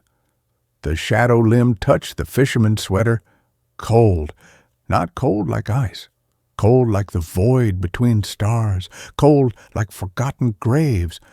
I felt his memories flood me, not as images, but as sensations. The smell of the sea on his father's jacket, the gritty taste of sand in a childhood sandwich, the crushing weight of grief when his dog Rusty didn't come back from the woods one autumn day, and beneath it all, a single desperate thought. Elias, my name is Elias. Let me go. I woke up on the floor of my apartment, curled in a ball, shivering violently. My cheek was pressed against the cold linoleum. My own name, my name, was gone, erased. Only Elias remained, burning bright and terrible in the hollow space where my identity should have been. I scrambled to the bathroom mirror. My face stared back, pale, wide-eyed, dark circles under the eyes. But the eyes, they held a depth of sadness, a weathered calm that wasn't mine. I touched my cheek. The reflection's hand moved, but the gesture felt foreign. The tremor in my left hand was constant now, a fine vibration I couldn't stop. I looked down at my fingers. They looked like mine, but the knuckles seemed thicker, the nails shorter, bitten. Elias's hands, calloused from mending nets, smelling faintly of salt and brine. Panic, cold and absolute seized me. I grabbed my keys, my phone, anything to flee this apartment that suddenly felt like a borrowed cage. I needed to find Eris. He had to know. He had to fix this. The walk to the warehouse district was a nightmare. Street lights flickered as I passed. Car engines sputtered and died. People on the sidewalk seemed to blur at the edges, their voices muffled as if heard through thick glass. The smell of wet brick and something sweetly Rotten followed me like a shadow. Halfway there, I stopped dead. A storefront window reflected not the city street, but the cliff edge, the bruised twilight sky, the churning black sea below. And in the reflection my face was older, lined by wind and sun, framed by longer salt-streaked hair. Elias's face. I spun around. Just the street, just the flickering lights. But the reflection had been real, more real than the pavement under my feet. Eris's door was locked. I pounded on it, the sound echoing in the empty hallway. "Aris, open up! You have to stop this! I'm not me anymore!" My voice sounded wrong, deeper, rougher. His voice. The door opened a crack.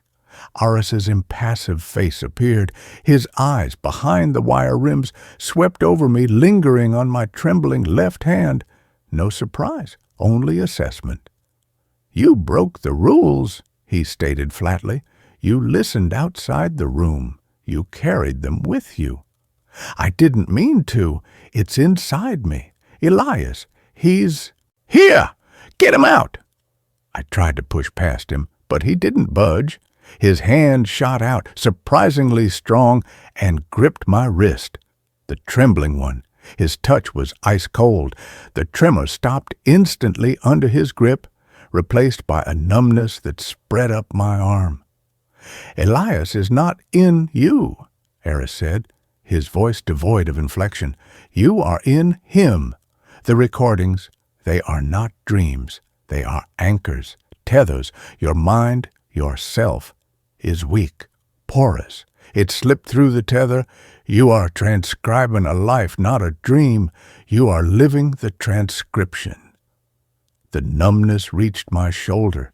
My thoughts felt thick, sluggish.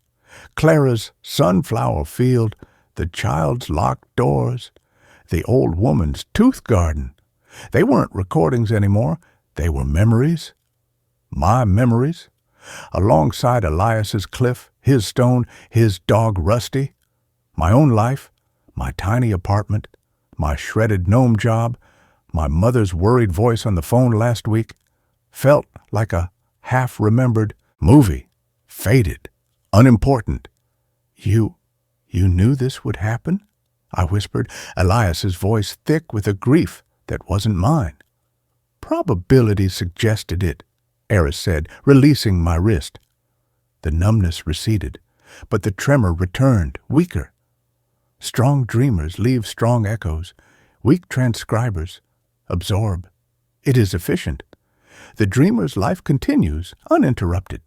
The transcriber fades, becomes the vessel. The memories overwrite the original substrate. It is cleaner this way, less messy than disposal. He stepped back, gesturing for me to enter. The room was unchanged. The folding table, the chairs, the cassette recorder sat ready. 3 new cassettes lay beside it. Aris picked up the first one, his fingers brushing the label. "Elias has another recording tonight. A significant one. The cliff dream, the encounter. It must be transcribed precisely. The fear must be captured. It strengthens the tether." I looked at the chair, my chair, the place where Aha had sat, desperate for cash. Now it was Elias's chair. The tremor in my hand was a constant reminder of the life I was losing, the life I was becoming. The smell of salt and brine clung to my skin. The weight of the smooth gray stone felt phantom in my pocket. Eris placed the cassette in the recorder. The red LED blinked on. He pressed play. The dragging sound filled the sterile room. Squelch, drag, squelch, drag. Closer than ever before, from the speakers, from the hallway outside the door, from the hollow space where my name used to be. Eris slid a blank template across the table. His eyes met mine. Elias's eyes reflected in his glasses. "Begin transcription," he said. "Time code 0. Audio, heavy footsteps on wet earth. Voice, Elias, whispering. My fingers, Elias's fingers, moved to the keyboard.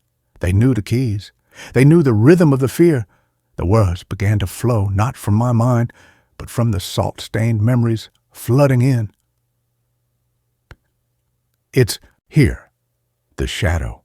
It knows my name. It always knows. The stone is cold in my hand. Rusty barked at the edge once, before the woods took him.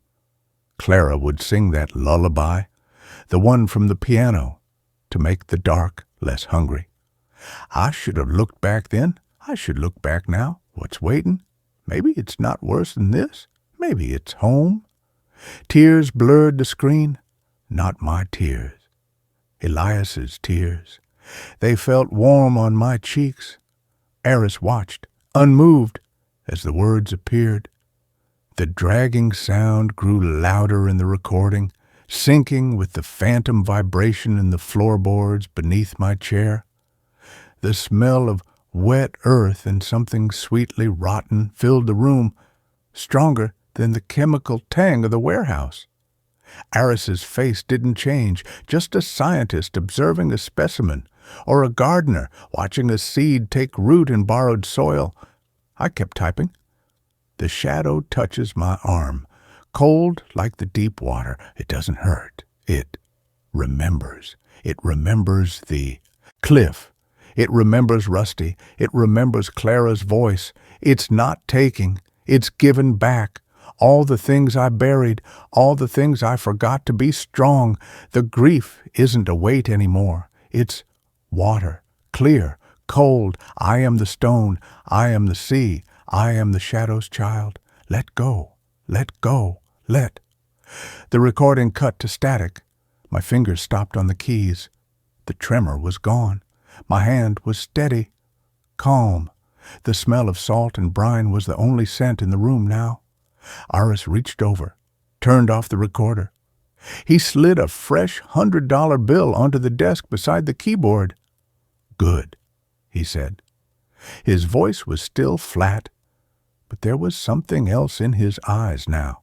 Not satisfaction, recognition. The tether is holding, stronger than before. You will return tomorrow. More recordings. Elias has many dreams left to live. I looked down at the money. Crisp. Real. But it meant nothing.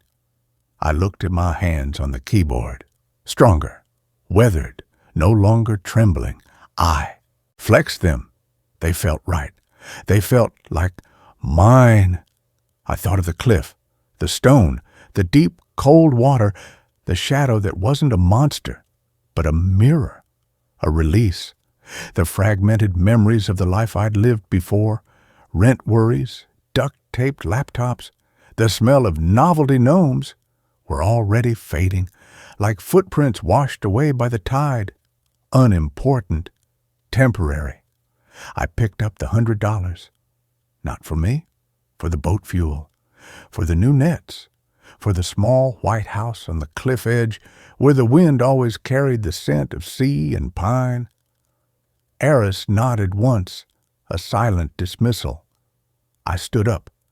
My body moved with an unfamiliar ease, a groundedness I'd never known.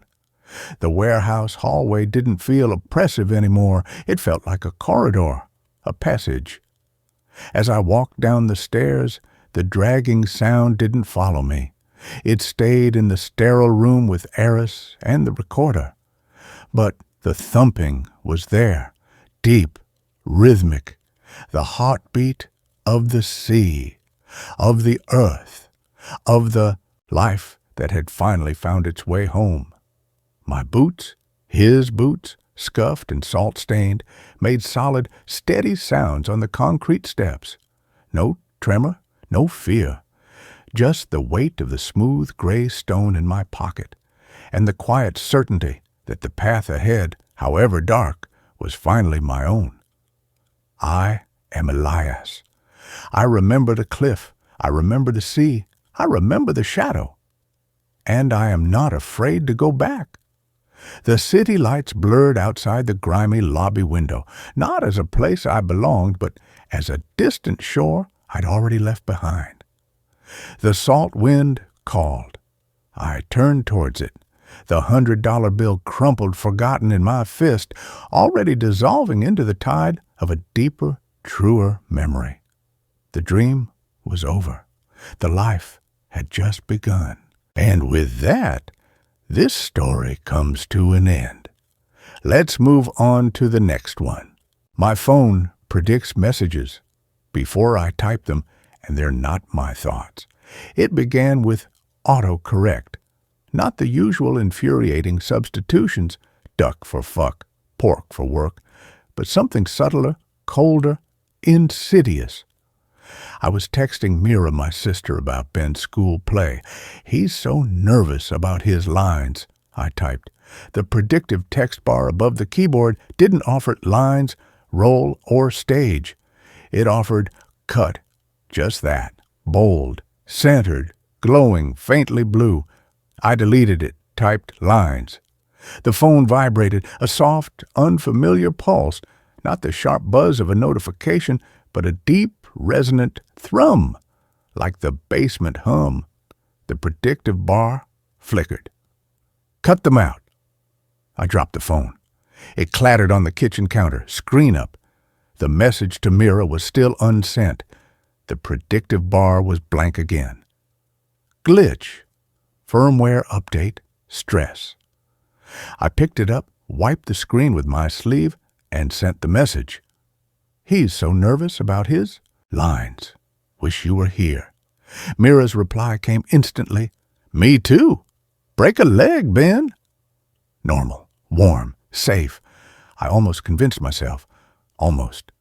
The next day at the library, researching resonant loci for a freelance article I wasn't sure I'd ever finish, I opened my notes app. Elias Voss, Sycamore Lane, Echo Protocol, Temporal Resonance, Real. The predictive text bar filled instantly, not with real, but with it's already in the real. I froze. My finger hovered over the screen. The phone vibrated, thrum, and the bar changed. You just haven't seen your scene yet. I slammed the phone face down on the carrel. My heart hammered against my ribs. Malware, keylogger, some sick joke. I powered it off, counted to 60, powered it back on. The Notes app was empty. The predictive bar was inert. I walked home in the rain, the phone heavy in my pocket, a cold dread pooling in my stomach. The city sounds, the hiss of tires on wet pavement, the distant wail of a siren seemed muffled, distant, as if I were hearing them through thick glass or water. That night, the dreams were different. No Elias, no basement, no blue light, just a vast, dark space like the inside of a vault or a skull. And in the center, floating, my phone, screen dark. Then it lit up, not with a lock screen, with a single line of text, white on black, appearing out letter by letter, as if typed by an invisible hand.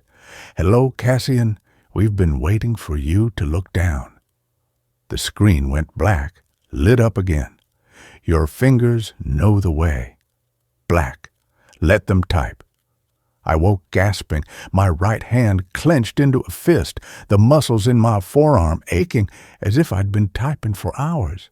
The phone, charging on the nightstand, screen dark, emitted a soft, blue-tinged pulse of light.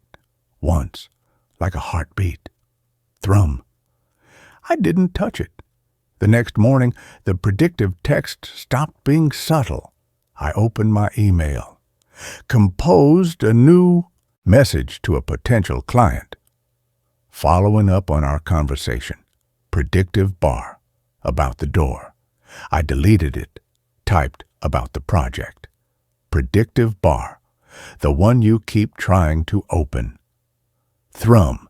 I closed the email app, opened my messaging app, started a new text to Dr. Arden, my therapist. Dr. Arden, I think something's wrong with predictive bar, your phone. I stopped typing. The bar flickered, words rearranging like magnetic poetry. It's not wrong. It's tuned. Thrum. I threw the phone across the room. It hit the wall, bounced onto the rug, screen still intact, still dark. Silence. Then, from the rug, a soft chime, a notification. I didn't move. It chimed again, persistent. I crawled over, snatched it up. A text message from myself. Don't fight the prediction. It hurts less when you let it flow. Cassian, later. My breath hitched. Deepfake, hacking, a voicemail made text. I called my own number. It rang 4 times. Then my own voicemail greeting played. Hi, you've reached Cass. Leave a message. Normal, calm. But as the beep sounded ready to record, a voice, my voice, but colder, flatter, devoid of inflection, spoke over the beep. Predict, I'm so sorry. The line went dead. I stared at the phone. The predictive text bar on the home screen, untouched, now displayed a single word. Sorry. Thrum. The breaking point came at the coffee shop. The grind. Jax was on shift. His bright blue hair seemed duller today. His freckles stood out starkly against his pale skin. He saw me approach the counter. His professional smile faltered. His eyes darted to my hand, the one clutching the phone, and then back to my face, a flicker of pure, unadulterated fear. Hey, Cass, he said, his voice tight. Usual. I nodded, unable to speak. He turned to the espresso machine. As he tamped the grounds his back to me, he spoke, low and fast, without turning around. Don't look at the screen when you pay, just tap and go. Please. My blood ran cold. He knows. I held out my phone for the contactless payment. The reader beeped. Transaction approved. I didn't look at the screen. I turned to leave. Cass? Jax's voice stopped me. I turned back. He was holding out a small paper cup, not my latte, just black coffee. In it, floating, was a single, perfect sugar cube. It helps, he whispered, his eyes pleading, with the taste after. I took the cup. My hand was trembling so badly the coffee sloshed over the rim. I walked to the same table by the window, sat down, stared at the sugar cube dissolving slowly in the black liquid. The taste after. After what? I pulled out my phone. My thumb hovered over the screen. Don't look, Jax had said, but I had to know. I unlocked it. The home screen was normal. I opened the messaging app, a new thread, not with Mira, not with Dr. Arden, with Elias Voss. No number, just the name, and a single message, time-stamped, now. You're wondering about the taste. It's copper, always copper, like old blood and ozone. The taste of the reel spinning, the taste of the cut, the taste of the choice. You'll drink the coffee, you'll taste it, and then you'll understand why the sugar helps. My stomach lurched. I looked down at the cup in my hand. The sugar cube was almost gone, just a faint, dissolving haze in the black liquid. I raised the cup to my lips, hesitated. The phone vibrated in my other hand. Thrum, a new message from Elias. Go on, it's already in you, the prediction, the thought, the need. Your fingers are moving toward the send button on an unsent message in your drafts. Let's see what you are going to say to Mira. I hadn't opened drafts. My thumb moved anyway. Tapped the drafts folder. There it was. An unsent message to Mira. Subject line, Ben's play. The body. Don't let him go on stage. Don't let him speak the lines. Cut them out. It's the only way to keep him safe. It's the only way to keep him stored. See, my blood turned to ice. I hadn't typed this. I would never type this. But the words, they felt true. A deep, horrifying resonance in my bones, a terrible, seductive logic. The phone vibrated again. You see, it's not predicting your thoughts. It's predicting theirs, the ones waiting for you to catch up. The ones on the reel. Open the camera, point it at the window. No. My hand moved, lifted the phone, pointed the camera at the rain-streaked window. The live view filled the screen. For a second, just the street. Wet pavement. Gray sky. Then the image rippled like heat haze. The world outside dissolved, replaced by the vast arched chamber. Black ribs. The colossal reel spinning slowly, and standing before it, looking directly into the camera, into me, was Elias. He didn't smile. He raised his hand, held up a phone. My phone. The screen was lit, showing the same live view, showing me, sitting at the coffee shop table, phone raised, face pale with terror. He tapped his screen. My phone vibrated. A new message from Elias. See? We're already connected. The network isn't cellular. It's resonant. Your phone isn't a device, Cassian. It's a receiver. And you're finally tuned to the right frequency. The final frequency. 323 Tebmas. The live view snapped back to the rainy street. Elias was gone. The coffee cup was still in my hand. I brought it to my lips. Drank. The taste hit me instantly. Not bitterness, not sourness. Copper. Sharp, metallic, overpowering, like licking a battery, like blood in my mouth, just like he said. I dropped the cup. It shattered on the floor. Black liquid and ceramic shards spread across the tiles. Jax was there instantly, a mop and bucket in hand. He didn't look at the mess. He looked at me. His eyes were filled with tears. "I'm so sorry," he whispered, the same words he'd used days ago, but now heavy with finality. He mopped up the coffee. The copper taste lingered. It didn't fade. It deepened. By evening, the phone wasn't just predicting. It was composing. I sat on my couch, the city lights glittering beyond the window, the thrum, a constant vibration in the floorboards, the copper taste a permanent film on my tongue. I opened my notes app, desperate to write something, anything, real, anything mine. I typed, "I am Cassian Vale, I am real." The phone vibrated. The sentence I'd typed vanished, replaced by, "Cassian Vale is a designation, a temporary label. You are the anchor, the cut, the silence between echoes. You are the phone, and the phone is you." I tried again. "I love Lena." Vanished. Love is a frequency. It resonates. It stores. It echoes. She is safe on the shelf in the blue light. Do not disturb the static. Thrum. I threw the phone across the room. It hit the wall, didn't break, landed screen up. The lock screen was gone, replaced by a live feed.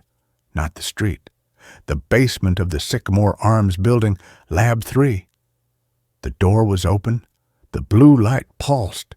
The reel spun. And on the table beside it, connected by a nest of thin copper wires that pulsed with the same blue light, was a phone. My phone. Its screen was dark. Then it lit up. A single line of text. "Predict. I'm coming home." The feed cut to black. My phone on the floor chimed. A notification from System. Emergency alert. Resonance. Peak. Imminent. Frequency. 323.17 AM. Action required. Return to source. Failure to comply will result in permanent static. Permanent static. The forgetting, the blurring, the hollow shell, like my mother. The copper taste flooded my mouth, thick and cloying. I stood up, walked to the window, looked down. The street was empty. except for one figure, a man in a dark suit, standing beneath a streetlight, looking up. Elias. He raised his hand, held up a phone, tapped the screen. My phone, on the floor, lit up. A final message. Your fingers know the way, Cassian. They always have. Open the Messages app. Go to Drafts. Send the message to Mira. It's the only way to keep Ben safe.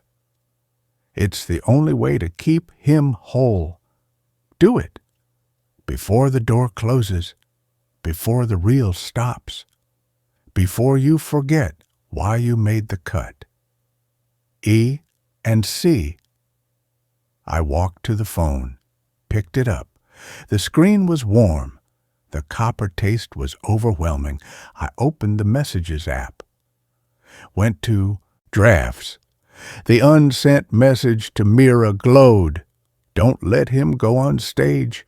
Don't let him speak the lines. Cut them out. It's the only way to keep him safe. It's the only way to keep him stored. See. My thumb hovered over the send button. The phone vibrated. Thrum, thrum, thrum. Synchronized with the pulse in my temples, with the pulse in the floor, with the pulse of the colossal reel deep in the earth. The copper taste wasn't just in my mouth. It was in my blood, in my thoughts, in the very core of me. The message wasn't wrong. It was true. The only truth left. To keep them safe, to keep them whole, to keep them stored. My thumb pressed down. The screen flashed blue. The message sent. A single chime. Then silence. The thrum stopped. The copper taste vanished. The phone screen went dark. And in the sudden absolute quiet, as the city lights blurred into streaks of meaningless color beyond the window, I heard it, not a voice, a presence, a deep, resonant hum, not in the air, but in the marrow of my bones, the reel spinning faster, the eyes in the sprocket holes, blinking all at once. The scariest part isn't the phone predicting your thoughts. It's realizing, as your thumb presses send on a message you never meant to write, that the thoughts aren't yours.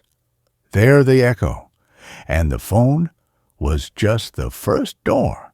Now it's open, and they're coming through, straight for you, to finally make the prediction come true. That brings this story to a close. Let's carry on to the next one. I found a journal in my new apartment, written in my handwriting, but I'd never written it. The apartment was cheap, suspiciously cheap. $600 a month, utilities included, immediate occupancy, no credit check. The listing on the community board had no photos, just an address in a part of town where the streetlights flickered like dying stars. My savings were gone after the layoff, and the thought of another night in my car, parked under the buzzing neon of a laundromat, made my skin crawl. When Mrs. Gable, the ancient super who smelled faintly of mothballs and answered the door in slippers despite the afternoon heat, handed me the keys without asking for ID or proof of income, I should have run. But the sheer impossible affordability felt like mercy. The brass keys were unnaturally warm in my palm. Apartment 3B smelled of lemon oil and dust. Sunlight streamed through tall, grimy windows, illuminating floating motes dancing above hardwood floors worn smooth by decades of footsteps. The layout was simple. A living room with a brick fireplace. Non-functional, Mrs. Gable had warned. A tiny galley kitchen, 2 small bedrooms, and a bathroom with clawfoot tub. It was clean, starkly so. No lingering sense of previous tenants. No scratches on the floorboards, no nail holes in the plaster walls where pictures might have hung. It felt less like a lived-in space and more like a stage set waiting for actors. Mrs. Gable had muttered something about the last tenant leaving us suddenly before shuffling back downstairs, her slippers whispering on the stairs. That first night, exhaustion overrode unease. I slept deeply in the larger bedroom, the unfamiliar silence of the city outside a lullaby. I woke just after dawn to the sound of rain against the window and a smell, not the damp earth smell of a spring storm. This was sharper, cleaner, the unmistakable scent of lemon oil, stronger than when I'd arrived. It seemed to seep from the floorboards themselves, thick and cloying. I sat up, rubbing my eyes. The room was cold, colder than the rest of the apartment should have been. My breath fogged slightly in the air. As I swung my legs out of bed, my bare foot landed on something smooth and cool on the floor. Not a stray button or a loose coin, a small carved wooden horse, rough-hewn, sanded smooth by time, one ear chipped off. I'd never seen it before. I picked it up. It felt familiar in my hand. The weight, the grain of the wood.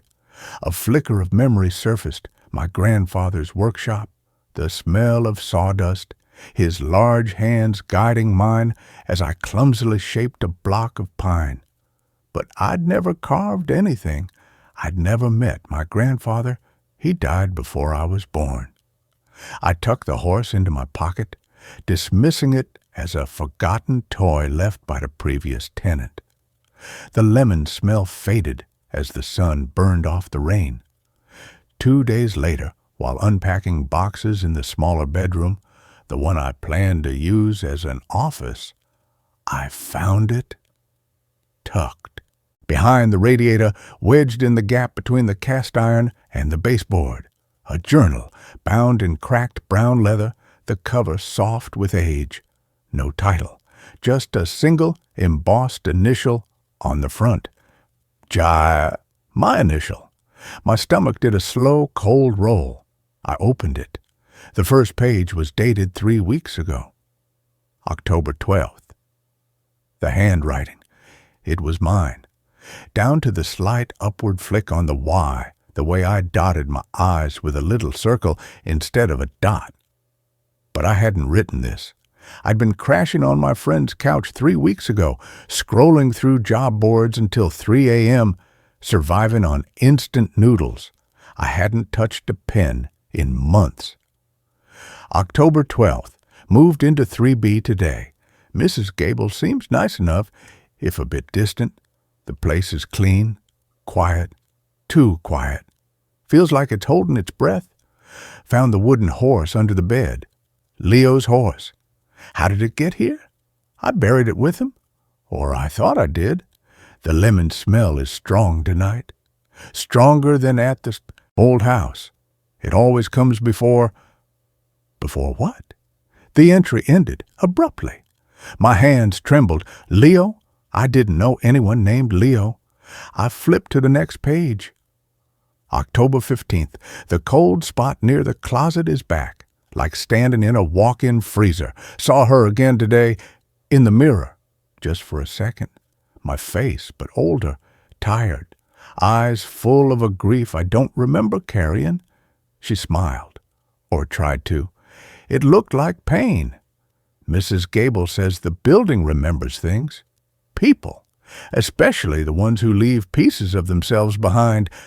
What pieces did I leave? I slammed the journal shut. My reflection in the dusty window pane stared back, pale, wide-eyed, dark circles under the eyes. But the eyes, they held a depth of sadness, a weathered calm that wasn't mine. I touched my cheek. The reflection's hand moved, but the gesture felt foreign. The tremor in my left hand was constant now, a fine vibration I couldn't stop. I looked down at my fingers. They looked like mine, but the knuckles seemed thicker, the nails shorter, bitten. His hands, calloused from mending nets. smelling faintly of salt and brine. I spent the next week avoiding the journal. I threw it in the bottom of a packing box buried under old sweaters, but the apartment wouldn't let me forget. The lemon oil smell returned every evening, stronger each time. The cold spots grew colder, deeper. One night, making coffee, I reached for the sugar bowl, the one with the chipped blue rim my grandmother gave me, and my hand faltered. I knew this bowl, but in my mind's eye, it was replaced by a plain white ceramic mug with a chip on the handle, sitting on a formica counter in a kitchen flooded with morning light. I didn't recognize the smell of bacon frying, a man's low laugh from another room, his laugh. My hand shook, spilling coffee grounds everywhere. I cleaned it up, my breath coming fast.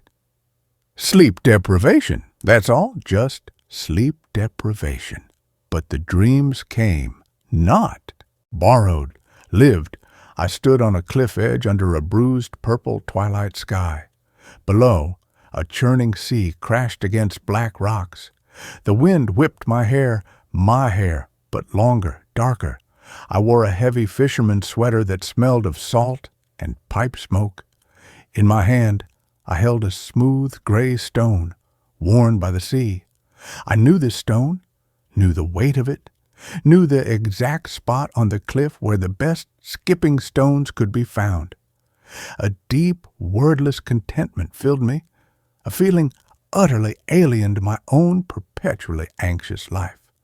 Then, the dragging sound, squelch, drag, squelch, drag. From the path behind me, the contentment shattered into ice-cold terror. I turned, not to see what was coming, but because he, the man whose life this was, knew. He had to face it. The thing emerging from the mist wasn't a shape. It was an absence, a patch of deeper darkness that drank the twilight, moving with that awful, wet, dragging motion. It had no eyes, but I felt its attention like a physical pressure on my skin. It reached out a limb that wasn't quite a limb, trailing strands of viscous shadow. I tried to run, but his legs were rooted, frozen by a terror deeper than anything I'd ever known. The shadow limb touched the fisherman's sweater, cold, not cold like ice, cold like the void between stars, cold like forgotten graves. I felt his memories flood me, not as images, but as sensations. The smell of the sea on his father's jacket, the gritty taste of sand in a childhood sandwich, the crushing weight of grief when his dog Rusty didn't come back from the woods one autumn day. And beneath it all, a single desperate thought. Elias, my name is Elias. Let me go. I woke up on the floor of my apartment, curled in a ball, shivering violently. My cheek was pressed against the cold linoleum. My own name, was gone, erased. Only Elias remained, burning bright and terrible in the hollow space where my identity should have been. I scrambled to the bathroom mirror.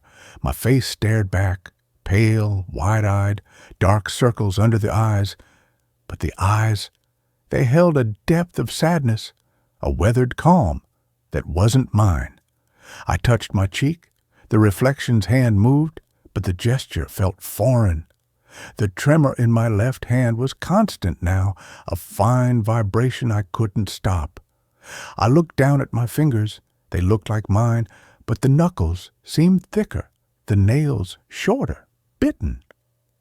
Elias's hands, calloused from mending nets, smelling faintly of salt and brine. Panic, cold and absolute, seized me. I needed answers.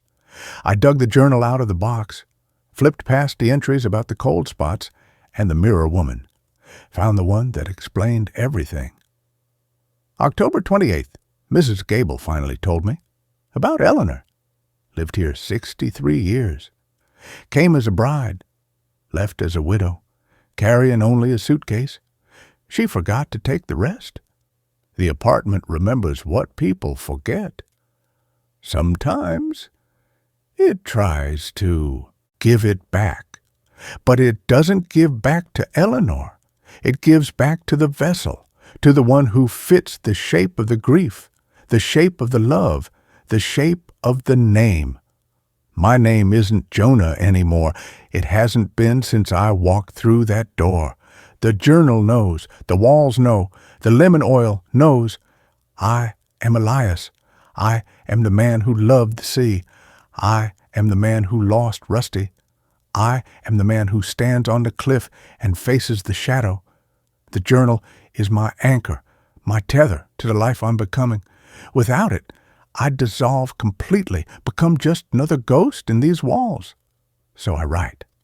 I write Elias's memories. I write his fears. I write his love for Clara, even though I've never met her. The words flow like blood. They are true. They are me. Even if my hands shake with Jonah's fear, even if my heart still hammers with Jonah's panic, the journal is the bridge, and I am crossing it, one page at a time. Below the entry, in a different ink, shaky and desperate, was a final line. He will return. The house remembers what he forgot. It will bring him back. We will wait. Clara and Martin, we will wait. I dropped the journal. It landed with a soft thud on the floorboards. The river stone. Clara's empty eyes calling me David. Martin's cold key. The date on the ad. 550-198, okay, 1998. The pieces crashed together with terrifying clarity. This wasn't a roommate situation. This was a tomb, a waiting room. They weren't looking for a roommate. They were waiting for David's ghost. And somehow, impossibly, they thought I was him, or that I could be him. A floorboard creaked outside my door, soft, deliberate, not Martin's silent tread. I held my breath. The doorknob turned slowly. The lock held. A pause. Then a whisper, so faint it might have been the wind. "David, are you awake? Clara made cookies. Your favorite." It was Clara's voice, stripped of its earlier emptiness, filled with a desperate, trembling hope. I didn't answer, didn't move. The doorknob stopped turning. Silence returned, heavier than before. I waited until a faint shuffle of slippers faded down the hall before unlocking the door and stepping out. The hallway was dark. The grandfather clock downstairs struck 10. Bong, bong, bong. The sound vibrated in my bones. I crept to the top of the stairs. The living room light was off, but moonlight streamed through the front window, illuminating the staircase landing. On the bottom step sat Clara. She wasn't looking at the stairs. She was looking up, directly at me. Her face was in shadow, but her eyes caught the moonlight, reflecting it like an animal's, unblinking. "David," she breathed. The word wasn't a question. It was a sigh of relief. "A homecoming. You came back." She held out a small, lace-covered plate. On it sat 2 perfect oatmeal raisin cookies. "I knew you would. The house told me. It's been humming your name all day." I backed away slowly, my heart hammering against my ribs. "I'm not David," I stammered, my voice raw. "My name is Jamie." Clara's hand lowered. The plate didn't waver. "Jamie?" she repeated softly. The name hung in the air, heavy with meaning. That's what he called himself when he forgot, before the accident. She stood up, smooth and silent. He forgot so many things after the car crash. His name, his mother's face, how to tie his shoes. But he remembered me. He remembered this house. Clara always waits. She took a step up the stairs. The moonlight caught the tears glistening on her cheeks. "You came back to us, Jamie. You finally came home." The world tilted. The grandfather clocks tick-tock became a roar in my ears. The smell of lemon oil and dust thickened, mixed with the scent of rain on hot asphalt, the sharp tang of spilled gasoline, the blinding white light of headlights in the dark. Memories that weren't mine, flooding in, vivid and terrifying. A screech of tires, shattering glass, a boy's voice, screaming my name, Jamie, before everything went black. David's memories, David's death, David's forgotten life. I stumbled back into my room, slamming the door and jamming the cold brass key into the lock. I leaned against the wood, gasping. The diary lay on the floor. I picked it up, flipping frantically to the last page. Beneath the smudged July 4th entry in a different ink, shaky and desperate, was a new line, added recently. He will return. The house remembers what he forgot. It will bring him back. We will wait, Clara and Martin. We will wait. A knock on the door, soft, insistent. Jamie? Martin's voice, low and calm. Open the door. Clara is upset. She's been waiting 26 years for you to come home. Don't make her wait longer. The house won't allow it. The lock felt flimsy, the brass key cold in my sweat-slicked palm. I looked around the room, the narrow bed, the cracked mirror, the window overlooking the dark garden. There was no escape. The air grew thick, pressing in, smelling of lemon oil and dried flowers, and something metallic, like blood, long dried. The tick-tock of the clock downstairs slowed, each beat stretching longer, heavier. Tick-tock, tick-tock. Time itself was unraveling. Another knock, harder. The wood shuddered. The lock groaned. Wood splintered near the latch. Clara's whisper became a hiss, thin and desperate. You are him. You always were. The house knows. I know. Let us in, Jamie. Let us help you remember. We have your things, your favorite sweater, the photo album, the stone from the river, everything you left behind. I sank to the floor, the diary clutched to my chest. The words blurred. David's handwriting bled into my own memories. My mother's face. Was it hers or David's mother's? My first car, the dented Honda, or David's blue pickup? The accident, the rainy highway, the truck swerving, the impact. But whose hands were on the wheel? Whose life flashed before whose eyes? The lines dissolved. Jamie and David weren't two people. They were one fractured soul, shattered by a crash in 1998, scattered across time, and the house had gathered the pieces. It had waited, patient, hungry, knowing the missing piece would eventually wander back, drawn by the hum in the walls, the pull of the river stone, the scent of oatmeal cookies in the dark. The doorknob rattled violently. The lock gave way with a sharp crack. The door swung open slowly. Clara stood there, backlit by the moonlight from the hall. She wasn't crying anymore. Her blue eyes held a deep, quiet certainty. Behind her, Martin waited, his face unreadable in the shadows. Clara held out her hand, not the plate of cookies, the small, smooth river stone. It glowed faintly in her palm, warm and alive. "Come home, Jamie," she said softly. "It's time." I stood up. My legs felt steady. I took the stone. It fit perfectly in my palm. The weight, familiar, comforting. The river's song hummed up my arm, clear and cold. I looked at Martin, at Clara, at the hallway stretching toward the stairs, toward the living room, toward the life I'd forgotten. The grandfather clock struck midnight. Bong, bong, bong. The sound didn't fade. It deepened, vibrating in the floorboards, in the walls, in my bones. The house was awake. It was welcoming me back. I stepped forward, past Clara, past Martin, down the stairs. The living room looked different in the moonlight. Warmer, lived in. The doilies on the tables were bright white. The ashtray was empty. The photos on the walls held color I hadn't seen before. David's smile wide and unburdened, Clara's eyes sparkling, Martin younger, his hand on David's shoulder.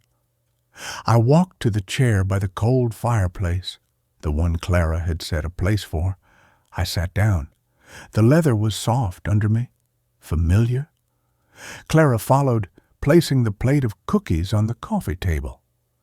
Martin brought a steaming mug of tea. They didn't speak. They just sat. Clara in her armchair, knitting needles, clicking softly.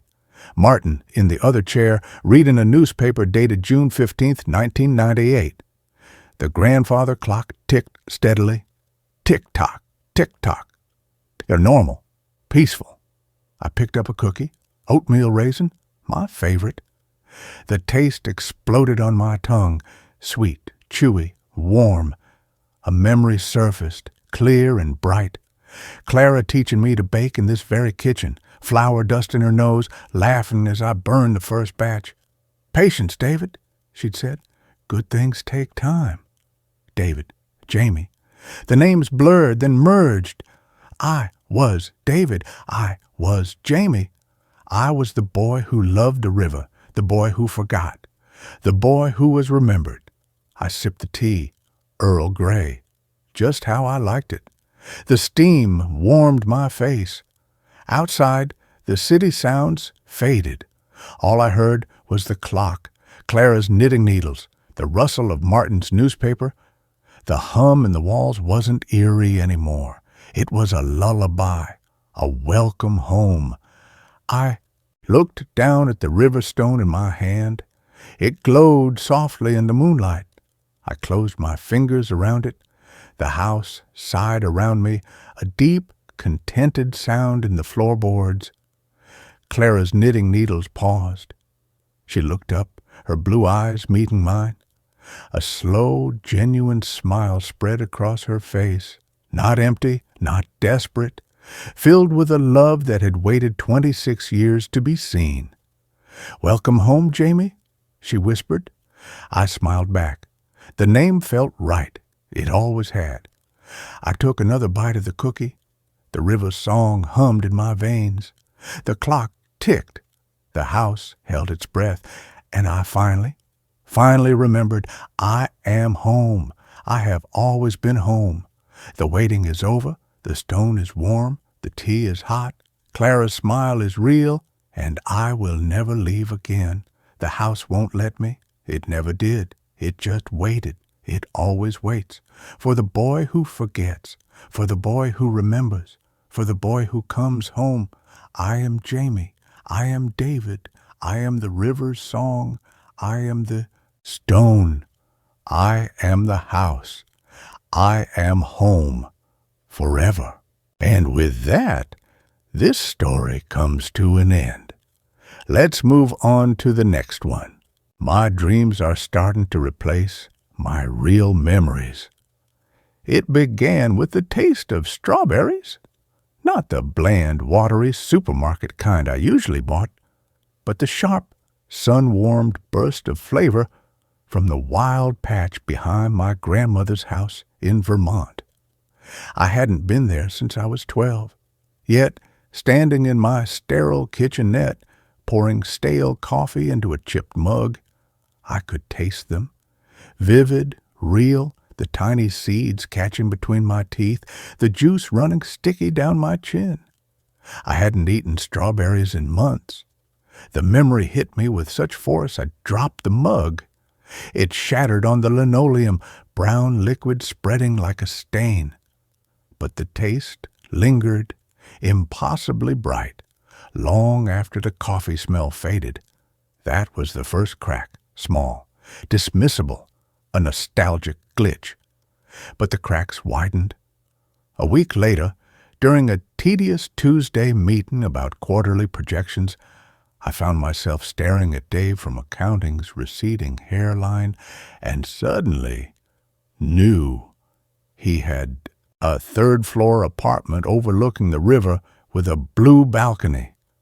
I'd never been to his apartment.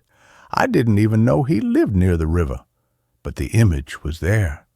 The peeling blue paint on the railing, the smell of damp concrete and exhaust, the sound of gulls crying. Later, in the break room, I mentioned it casually. "Nice place you got over the river, Dave. That blue balcony looks damp." His face went slack. "How did you—" "I just moved there last month. Haven't told anyone." The chill that went through me wasn't just embarrassment. It was the first true flicker of terror.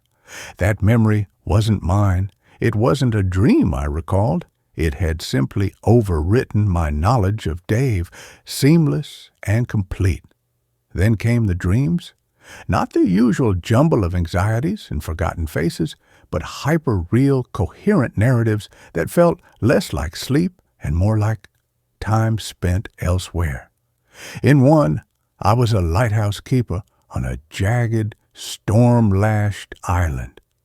I could feel the grit of salt on my skin, the tremor of the massive lens as it rotated, the specific ache in my lower back from hauling coal up the spiral stairs.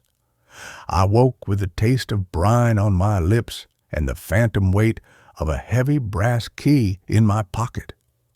The next day, I found myself instinctively knowing the maintenance schedule for the old Maritime Museum downtown, a place I'd never visited. The details were precise, specific.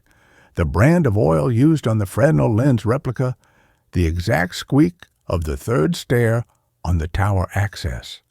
The dreams bled into my waking hours faster, fragments, sensations, skills. I found myself humming a tune I'd never heard before, my fingers moving with unfamiliar dexterity over a guitar I didn't own. I knew the precise way to fold a paper crane, though I'd never learned origami. I recognized the constellations of the southern hemisphere, though I'd never left the northern latitudes. Each new dream layer felt richer, more real than my actual life, my cramped apartment, my data entry job, my solitary dinners eaten over reruns of shows I couldn't quite remember enjoying.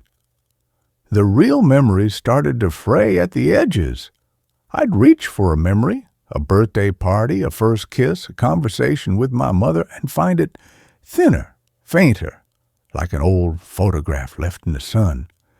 The colors bled, the details dissolved, the emotional weight evaporated. But the dream memories gained weight. They felt solid, textured, imbued with a significance my actual life lacked. The lighthouse keeper's loneliness felt more profound than my own. The taste of those wild strawberries more real than any meal I'd eaten in the last year. I tried to fight it. I started a journal, not digital, something tangible, something the dreams couldn't easily overwrite. Leather-bound, fountain pen.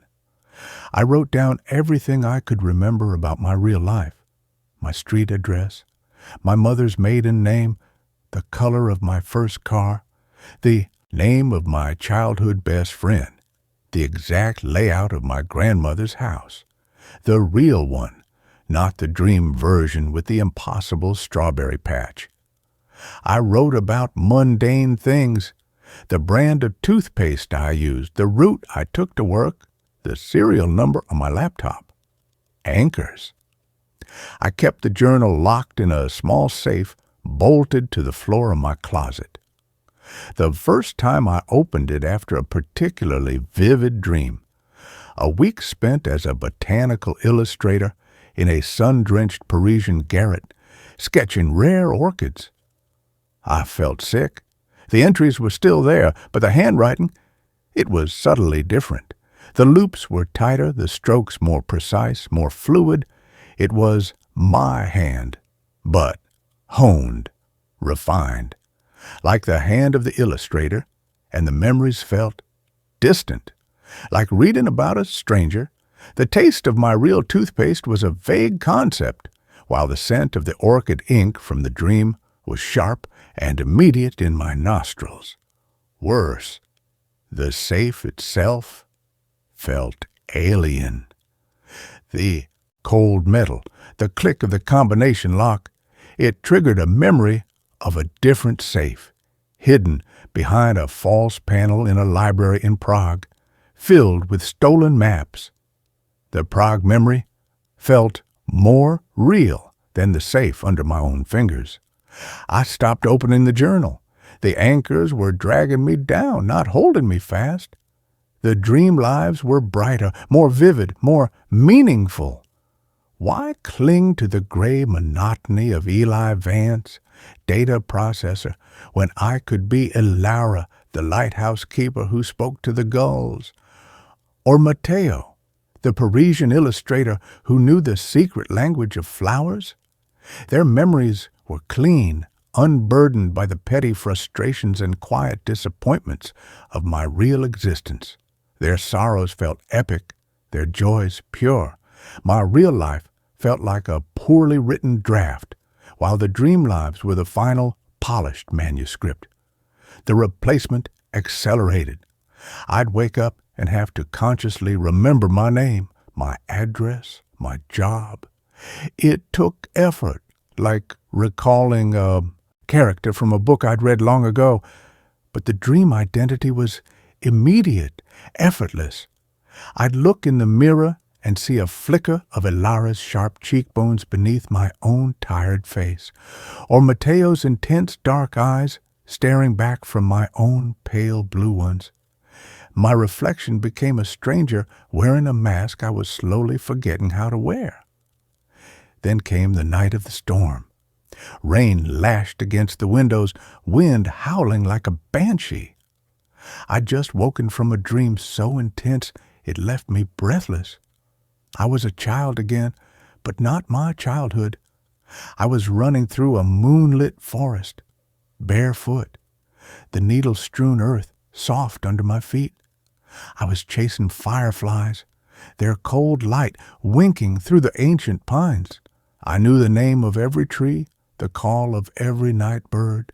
I felt a profound, uncomplicated joy, a sense of belonging to the wild, dark world. I woke with tears on my cheeks, the phantom scent of pine resin and damp earth clinging to me. I stumbled to the bathroom, needing water, needing to ground myself in the harsh fluorescent light. I turned on the tap, splashed cold water on my face. When I looked up, the face in the mirror wasn't mine. It was the child from the dream. Wide, dark eyes filled with moonlight and wonder, framed by messy black hair. The face of a child who had never sat in a cubicle, never paid rent, never felt the gnawing emptiness of a life half lived. I screamed. The sound was raw, terrified. I slammed my fist against the mirror. The glass cracked, spiderwebbing out from the point of impact, but the child's face remained unharmed, looking back at me with an expression of gentle sorrow. "It's okay." The child's lips moved, though no sound came from the mirror. "The real world is just a dream you're forgetting. Come home." I backed away, tripping over the bath mat, my heart hammering against my ribs. I scrambled for my phone, my fingers fumbling. I needed to call someone, Chloe, my sister, proof I existed. Proof this world was real. I dialed. It rang and rang and rang. Voicemail. Her cheerful message, "Hey, it's Chloe. Leave a MSG," sounded tinny, artificial, like a recording from another lifetime. I tried Mark from work. Same thing. My landlord, my therapist. All voicemail, all sounding increasingly distant, their voices flat, devoid of the warmth I thought I remembered. Panic, cold and absolute, seized me. I ran to the closet, yanking open the safe. The journal lay inside. I grabbed it, flipping frantically to the first page. My anchors, my real life. The handwriting was completely different. Elegant flowing script, not mine, not Ilara's or Mateo's, older. The ink was faded, sepia-toned. The words weren't about data entry or toothpaste brands. They were about the forest, the fireflies, the names of the trees. The safe itself felt warm, like living wood, not cold metal. The lock clicked open with a soft, organic sigh. I sank to the floor, the journal heavy in my lap. The rain outside seemed to soften, becoming the gentle sigh of wind through pine needles. The hum of the city lights outside my window dimmed, replaced by the chirp of crickets and the distant hoot of an owl. The sterile smell of my apartment dissolved into the rich, loamy scent of the forest floor. The child's face in the broken mirror was gone. In its place was my own reflection, but transformed. My eyes were dark. My skin seemed to glow with an inner light, my hair tangled with leaves. I looked whole, at peace. The frantic, hollow ache that had been my constant companion for years was simply gone, replaced by a deep, resonant calm.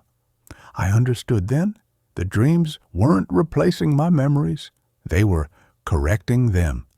My real life, the apartment, the job, the loneliness, was the dream, the fragile, desperate fantasy of a soul lost in the wrong world. The forest, the lighthouse, the Parisian garret, those were the true memories. The echoes of who I was meant to be, bleeding through the thin veil of this false reality. The forgetting wasn't a loss, it was a shedding, like a snake sloughing off dead skin. I stood up, the journal fallen from my numb fingers. I walked to the window, not bothering to unlock it. I simply pushed. The glass didn't shatter. It dissolved like mist. Cool, damp air rushed in, smelling of pine and earth and freedom. Below, the rain-slicked street wasn't asphalt. It was a mossy path winding deep into the moon-dappled forest. Fireflies winked in the darkness, beckoning. I stepped onto the windowsill. The city sounds were gone. Only the forest remained. The whispers in the wind weren't my name anymore. They were a welcome, a homecoming. I looked back once at the empty apartment, the cracked mirror, the fallen journal, a life built on sand washing away. Then I stepped out into the night. The ground was soft beneath my bare feet. The air was alive, and the memories, my true memories, floated back to me like leaves returning to the tree. I remembered the taste of moonlight on my tongue, the language of the owls, the secret paths only the fireflies knew. I remembered who I was. The last vestige of Eli Vance's data processor dissolved like morning fog, and I walked into the trees, home at last, the real memories finally whole. With that, the story is over.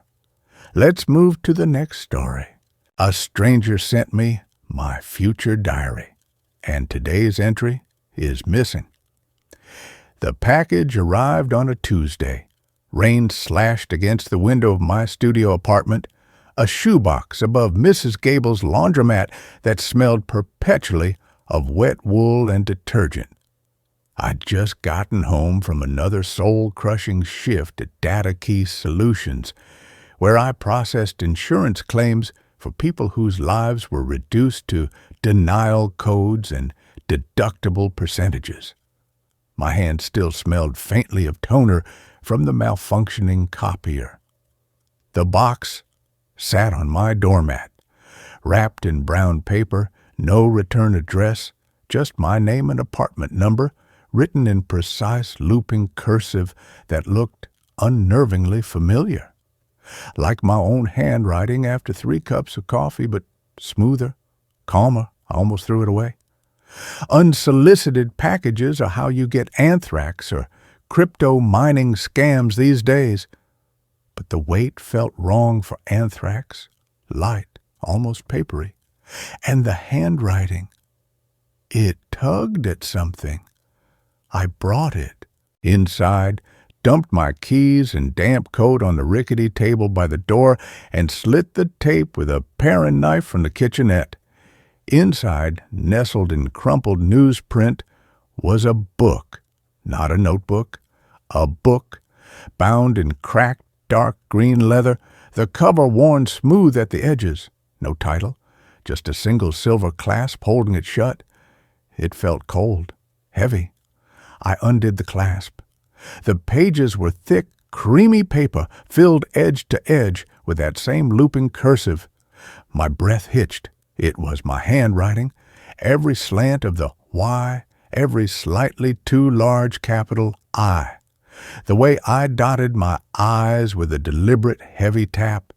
Impossible. I hadn't written anything longer than a grocery list in years. I flipped to the first page. The date in the top right corner made my stomach drop. October 17th, 2020 is it quoi? Today's date, but the page was blank. Completely, utterly blank. Not a single word, just pristine, untouched paper. Confusion warred with a prickle of unease. I flipped back. The previous page was dated October 16th, 2020, yesterday, and it described my day with terrifying accuracy. Woke at 6:15 a.m. to Mrs. Gable's cat yowling outside.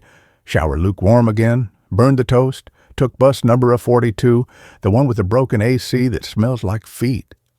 Sat behind the woman in the neon yellow raincoat who hums show tunes off key.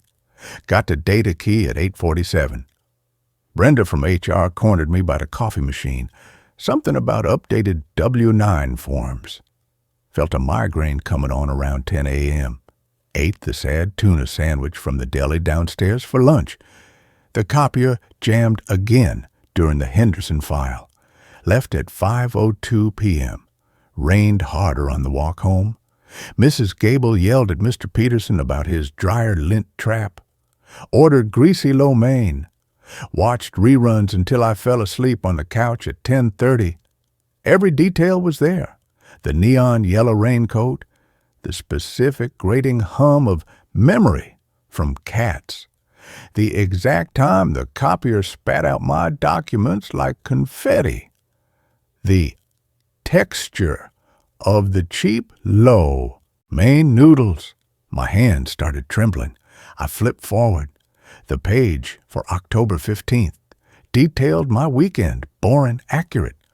October 14th, the awkward text exchange with my sister about our mom's birthday. October 13th, the leak of faucet I'd been meaning to fix. It went back months, years even. Entries about job interviews I'd bombed, a minor fender bender last spring, the exact words my landlord used when he warned me about late rent.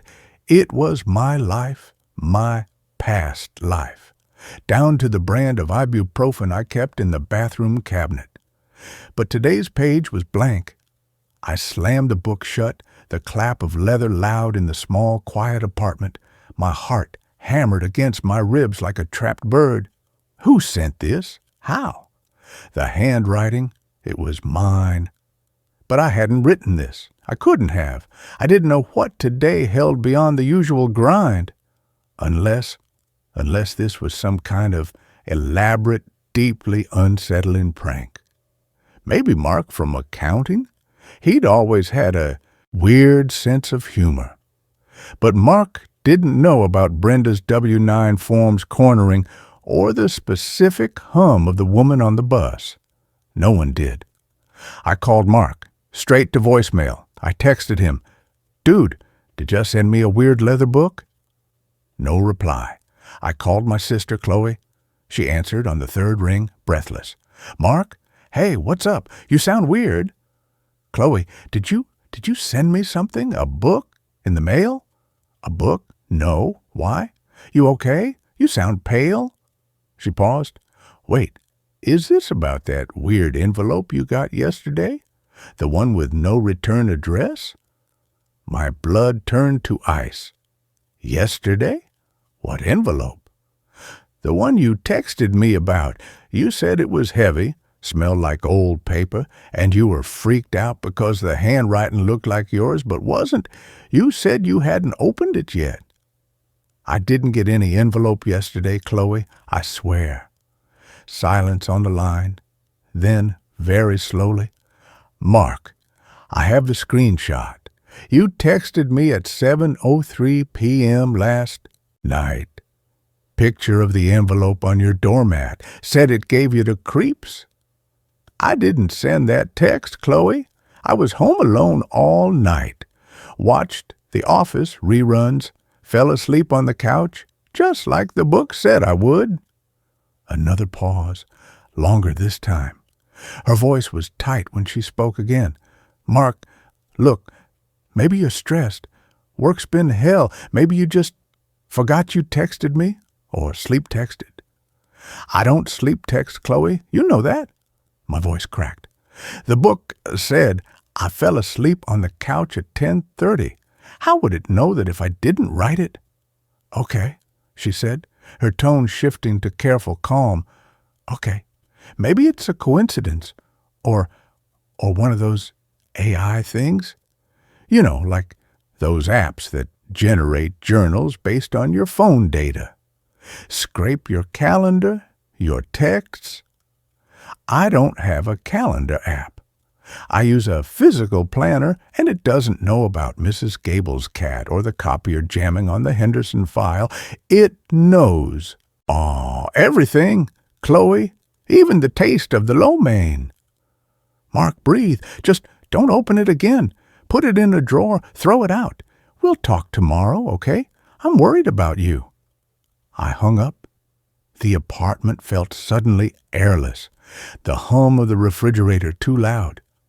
I stared at the green leather book on the table. The blank page for today glared at me. Why was it blank? Was it a mistake? Had the sender run out of time? Or was it deliberate, a trap?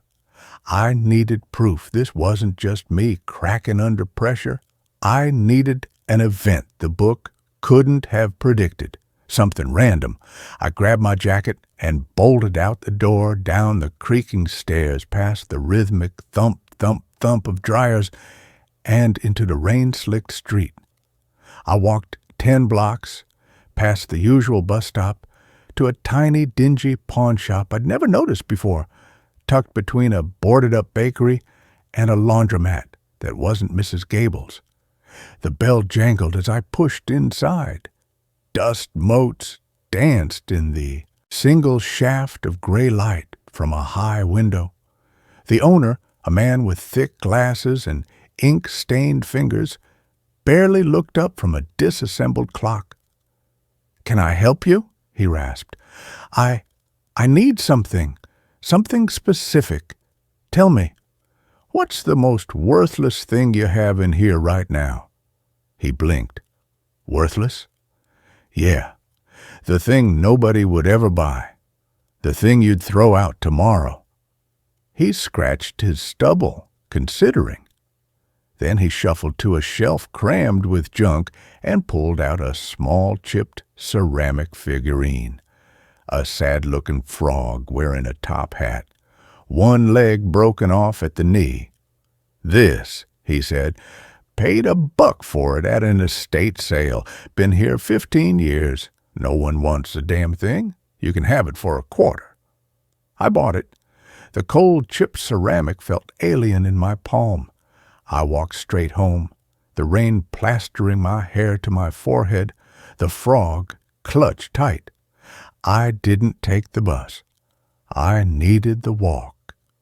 I needed the randomness of the rain, the specific ache in my left knee from the damp. I needed proof my choices were still mine. Back in the apartment, dripping on the thin rug, I opened the diary again. My hands were steady now, cold with certainty. I flipped to today's date, October 17th, 2026. Still blank.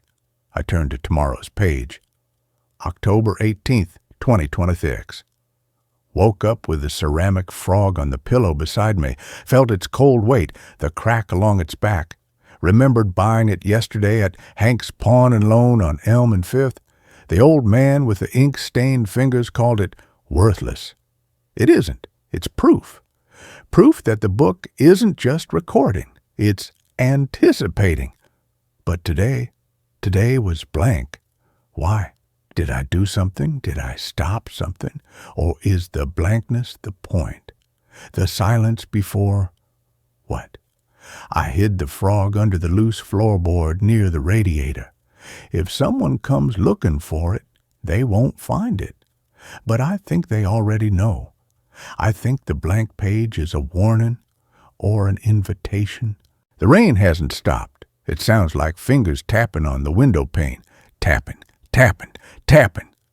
The entry cut off mid-sentence. The ink was smudged, as if the writer had been interrupted or had dropped the pen. I stared at the words. Hank's Pawn and Loan on Elm and Fifth. I'd never heard of it. I just walked until I found a pawn shop. It was on Elm and Fifth. I hadn't noticed the street sign. Hank. The owner hadn't given his name. The broken leg on the frog, the loose floorboard near the radiator. I'd never noticed a loose floorboard. But when I dropped to my knees and pried at the corner of the board Chloe had tripped over last Christmas, it lifted easily, dusty insulation beneath. And there, tucked in the corner, was a small, damp-stained envelope. Not the one from yesterday. This one was older, yellowed, addressed in that same lupin cursive. For when you find the blank page. My breath came in short gasps. I tore it open. Inside was a single sheet of paper covered in the same handwriting, but this wasn't an entry. It was a note. Mark. You're reading this because you found the gap, the blank page. That's where it starts. That's where you start fighting back. They don't like the gaps. They need the story to be seamless, continuous, predictable. The diary isn't a record. It's a leash. They feed it details, your routines, your fears, the trivial data points scraped from your life, and it constructs the narrative. It becomes your reality. But it can't construct what hasn't happened yet. Not truly, not when the subject resists. I was you 6 months ago. I found my blank page. I bought a spool of red thread from a gas station I'd never seen before. The diary described it perfectly the next day. I knew then it was watching, waiting. I started doing small things, random things, taking different buses, ordering different coffee, talking to strangers.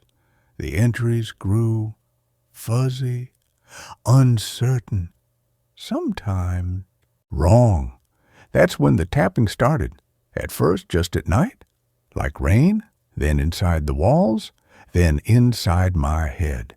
They don't like unpredictability. It frays the narrative.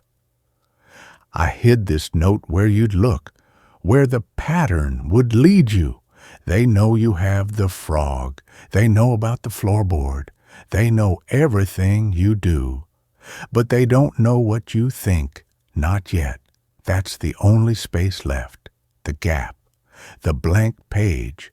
Don't fill it for them. Don't let them write today. Burn the diary. Burn it now. Don't read tomorrow's entry. Don't give them the script. Run. Go somewhere they can't find the pattern. But hurry. The tapping gets louder when they're close. Listen. Can you hear it? Another mark. The paper slipped from my fingers. The silence in the apartment was absolute. No rain on the window, no hum from the fridge, just a low, rhythmic Thump, thump, thump, coming from inside the wall beside the radiator. Steady, deliberate, like a slow heartbeat or fingers tapping. I looked at the diary. Open on the table, tomorrow's entry lay exposed, the smudged ink, the interrupted sentence. Tapping. The thumping in the wall sped up. Thump, thump, thump, thump, thump. Panic seized me. I grabbed the diary, its cold leather burning my palms. I stumbled to the tiny kitchenette, yanked open the drawer where I kept matches for the faulty pilot light on the stove. My hand shook violently as I struck one. The flame sputtered, died. Again. The match flared. I touched it to the corner of the first page. The paper didn't catch. The flame died the moment it touched the creamy page, leaving only a faint, acrid smell and a tiny black curl of ash. I tried again and again. The matches burned my fingers, but the pages remained pristine, unmarked, untouchable. The thumping in the wall was a frantic drumming now, shaking the loose floorboard under my feet. Dust sifted from the ceiling. I hurled the diary across the room.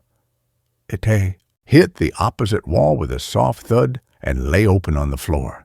I ran to the window, fumbling with the stiff latch. Rain lashed the glass. The streetlights below cast long, watery shadows. Normal, mundane, safe. I turned back. The diary was gone from the floor. It sat on the table again, open, facing me. And today's page was no longer blank. Words were appearing, not written. Bleeding onto the page, dark, viscous ink spreading like a stain from the center of the paper, forming letters in that terrible, familiar hand. You tried to burn me. You always try to burn me. It never works. The story must be told. The pattern must hold. The red thread Mark dropped at the gas station. I picked it up. I followed it back to him. He screams nicely. You'll hear him soon, under the tapping. He thought he broke the pattern. He didn't. He just became part of a different chapter, a cautionary tale. Your blank page wasn't a gift. It was an error, a glitch, and glitches get corrected. Look behind you. I didn't move, couldn't move. The thumping in the wall had stopped, replaced by a new sound, a wet, ragged breathing coming from the corner behind the door, the corner where the shadows were deepest, the shadows that didn't quite match the shape of the room. They were thicker, longer, stretching towards me across the floorboards, defying the angle of the single overhead light. The ink on the page kept flowing, faster now, the letters jagged, urgent. Don't turn around, don't look, it makes it stronger. Remember the frog, the worthless thing. It wasn't worthless, it was a key, a way out, but you hit it. You played by their rules, you looked for the pattern, you found the gap. And gaps attract attention, the attention that lives between the lines, the attention that hungers for the spaces where the story frays. You think you're Mark Ellery, data processor, renter of a damp studio apartment, son of Eleanor who died of cancer in 19. You're not. You're the character, the protagonist. And protagonists have arcs. Yours is ending. Turn around. See what's been waiting in the blank space all along. See what writes the words when the pen drops. See? I didn't read the rest. I couldn't. The breathing in the corner had stopped. In its place was a soft, wet, clicking sound, like bones settling, and a smell. Old paper, yes, but beneath it, the coppery tang of blood and something else. Ozone, sharp and electric, like the air after lightning. My body moved without me. Slowly, stiffly, like a marionette with tangled strings, I turned my head. The corner was empty.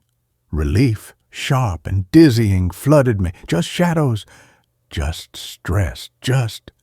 The diary snapped shut with a sound like a gunshot. I whirled back to the table. The book lay closed. The silver clasp was latched. But where the clasp met the leather cover, dark liquid welled up. Not ink, thick, red.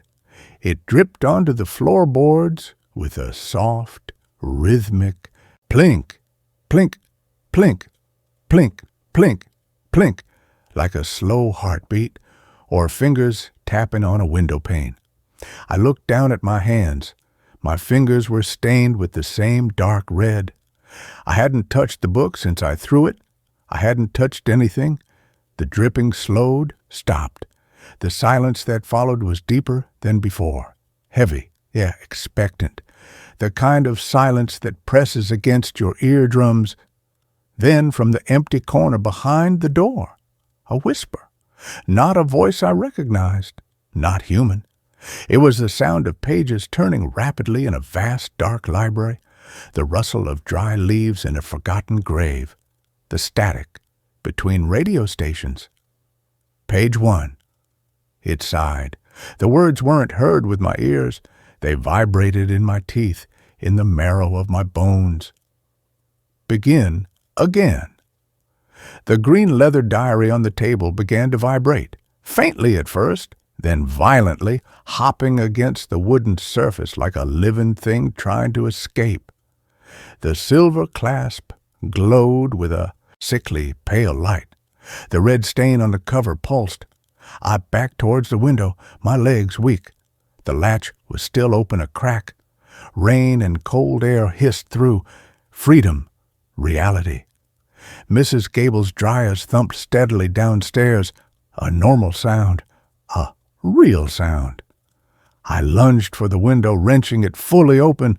The roar of the city street below, distant car horns, a siren wailing blocks away, was the most beautiful noise I'd ever heard. I swung my leg over the sill, the rain instantly soaking my pants, the rusty fire escape cold and slick under my palm. I looked back one last time. The diary lay still on the table. The clasp was open again. The page was blank, but not empty.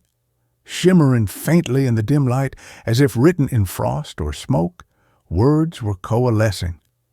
He jumps. He always jumps. The fire escape is rusted through on the third landing. The fall isn't far. Broken leg. Concussion. They take him to St. Vincent's. Room 412.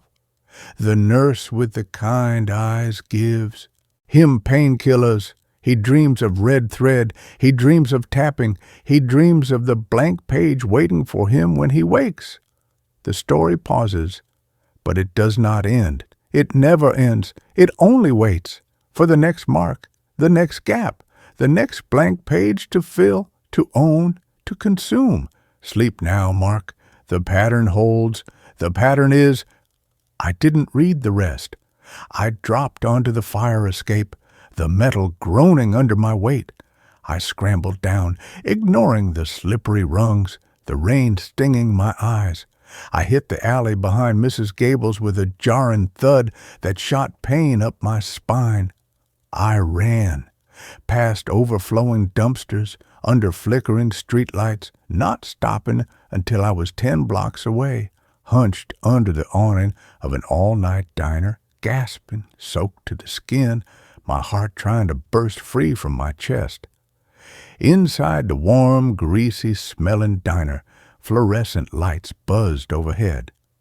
A waitress with tired eyes and a name tag that read, Darlene, slid a menu across the Formica table. Rough night, hon? I nodded, unable to speak. My hands were still trembling. I stared at them, clean, no red stain, just rainwater. Can I get you some coffee? Hot. Coffee, I rasped. Black, please. She brought it in a thick white mug. The heat seeped into my palms, a grounding sensation. Real. Tangible. I wrapped my fingers around it, watching the steam curl upwards, the clatter of dishes, the low murmur of late-night customers, the smell of frying onions. It was all solid, uncomplicated. Now, I reached into my jacket pocket, pulling out my phone. The screen was cracked from the jump, but it powered on. 2:17 a.m. I scrolled through my contacts. Chloe. I pressed call. It rang and rang and rang. Straight to voicemail. Her cheerful message, "Hey, it's Chloe. Leave a MSG." Sounded alien, hollow. I tried Mark from work. Same thing. Voicemail. I tried my landlord. Voicemail. Every number I dialed met the same dead end. No one was answering. Not at this hour, or not ever. Again. Paranoia, cold and slick, coiled in my gut. Was it just the hour? Or had the diary already rewritten them, erased their willingness to answer? I looked around the diner. Darlene was refilling ketchup bottles at the counter. An old man in a trucker hat dozed over a plate of cold eggs. A couple whispered fiercely in a booth near the window. Normal, all normal. Then I saw it. On the edge of my coffee mug, a tiny, almost invisible smudge. Dark red, like dried blood, or ink. I jerked my hand back as if burned. The mug clattered against the saucer. Darlene looked over, concerned. "You okay, hun? You look like you seen a ghost." I forced a smile. "Just tired. Long shift." She nodded slowly, her eyes lingering on my face a fraction too long. "You want to get some pie? Cherry's good." Her voice was warm, but her eyes, they held a flicker of something else. Recognition? Calculation? Or was I just seeing patterns in the static of my fear? I pushed the coffee away. Unfinished. "No, thanks. Just a coffee." I paid the bill in crumpled singles, my fingers brushing the worn counter.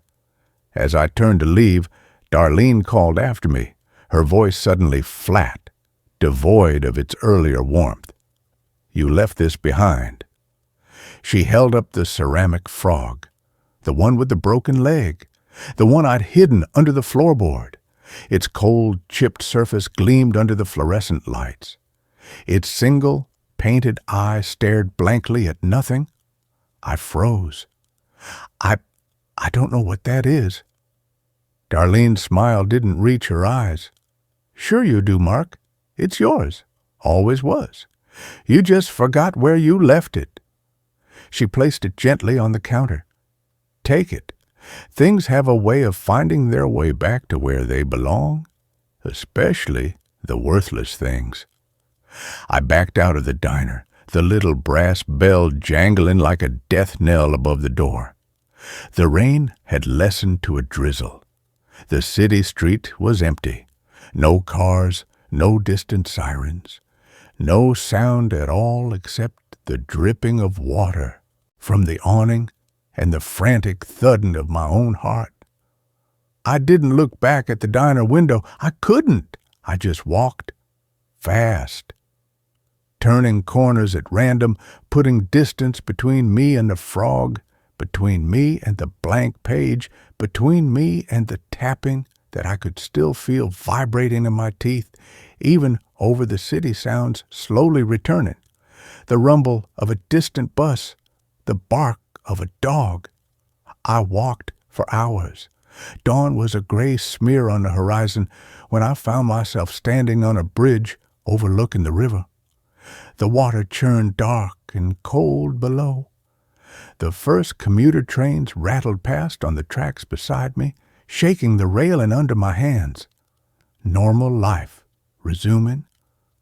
I leaned against the railing, breathing in the damp, metallic air. Exhaustion pulled at my bones.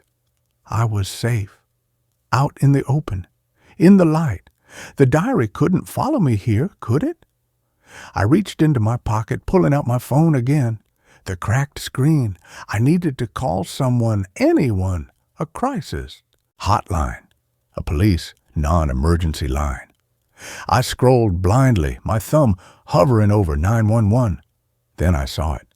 reflected in the dark, rain-streaked surface of the phone screen, not my own haggard reflection. Behind me, standing perfectly still on the empty sidewalk, was a figure, tall, thin, dressed in a long, old-fashioned coat that seemed to absorb the gray dawn light. Its face was indistinct, blurred, like a photograph left out in the rain, but in its hand it held a book. Bound in cracked dark green leather, the silver clasp caught the weak light, and it was writing. Its hand moved swiftly across the open page, the pen a blur. I couldn't see the words in the reflection, but I felt them form in my own mind, cold and certain. He stands on the bridge, watching the water, thinking of jumping, thinking it would end the story. It wouldn't. It would only turn the page. He feels watched. He is right. He turns around now. He sees me. He always sees me. Then he runs. He always runs. Back to the beginning. Back to the blank page. The pattern resets. The story continues. Sleep now, Mark. The pattern. I whirled around. The sidewalk was empty. Utterly, completely empty. No figure, no coat, no green book, just wet pavement gleaming under the street lights, and the distant wail of a train whistle. I spun back to the railing, gripping it until my knuckles turned white. My breath came in ragged gasps. It wasn't real. A hallucination. Stress. Sleep deprivation. The lingering terror of the diary. I looked down at the churning river, dark water swallowing the reflection of the sky, swallowing everything. Then I saw it, floating gently on the current, caught in an eddy near the concrete piling, a small chipped ceramic frog. Its single painted eye stared up at the gray sky, one leg broken off at the knee.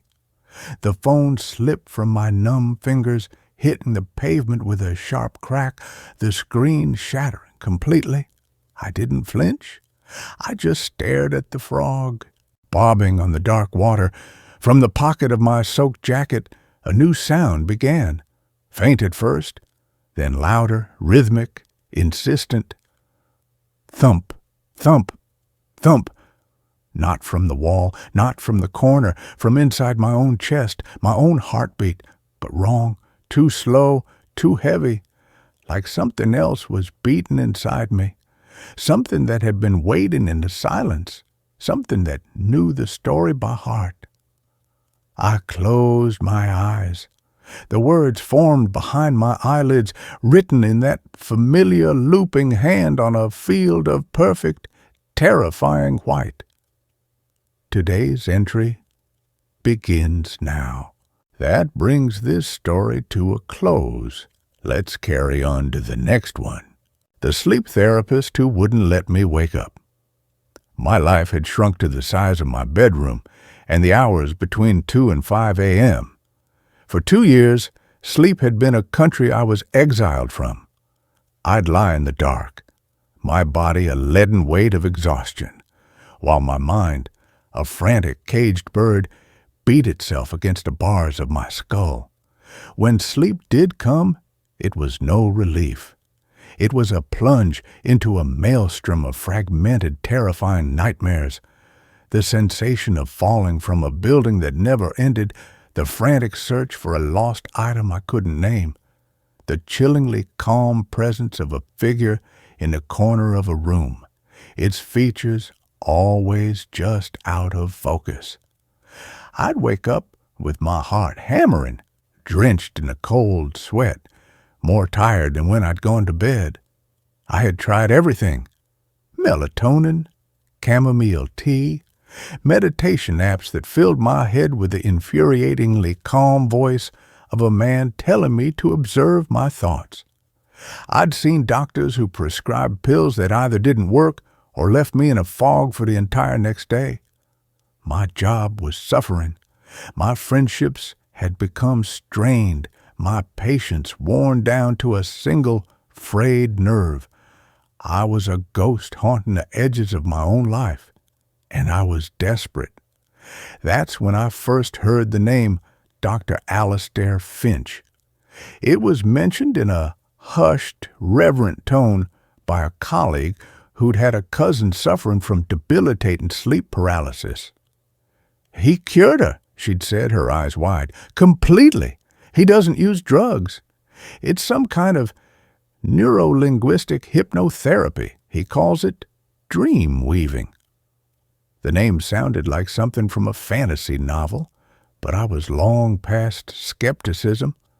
I would have consulted a shaman who wanted to sacrifice a goat in my living room if I thought it would grant me 8 hours of uninterrupted peace. Dr. Finch's clinic wasn't in a sterile medical building, but in a converted Victorian brownstone on a quiet, tree-lined street.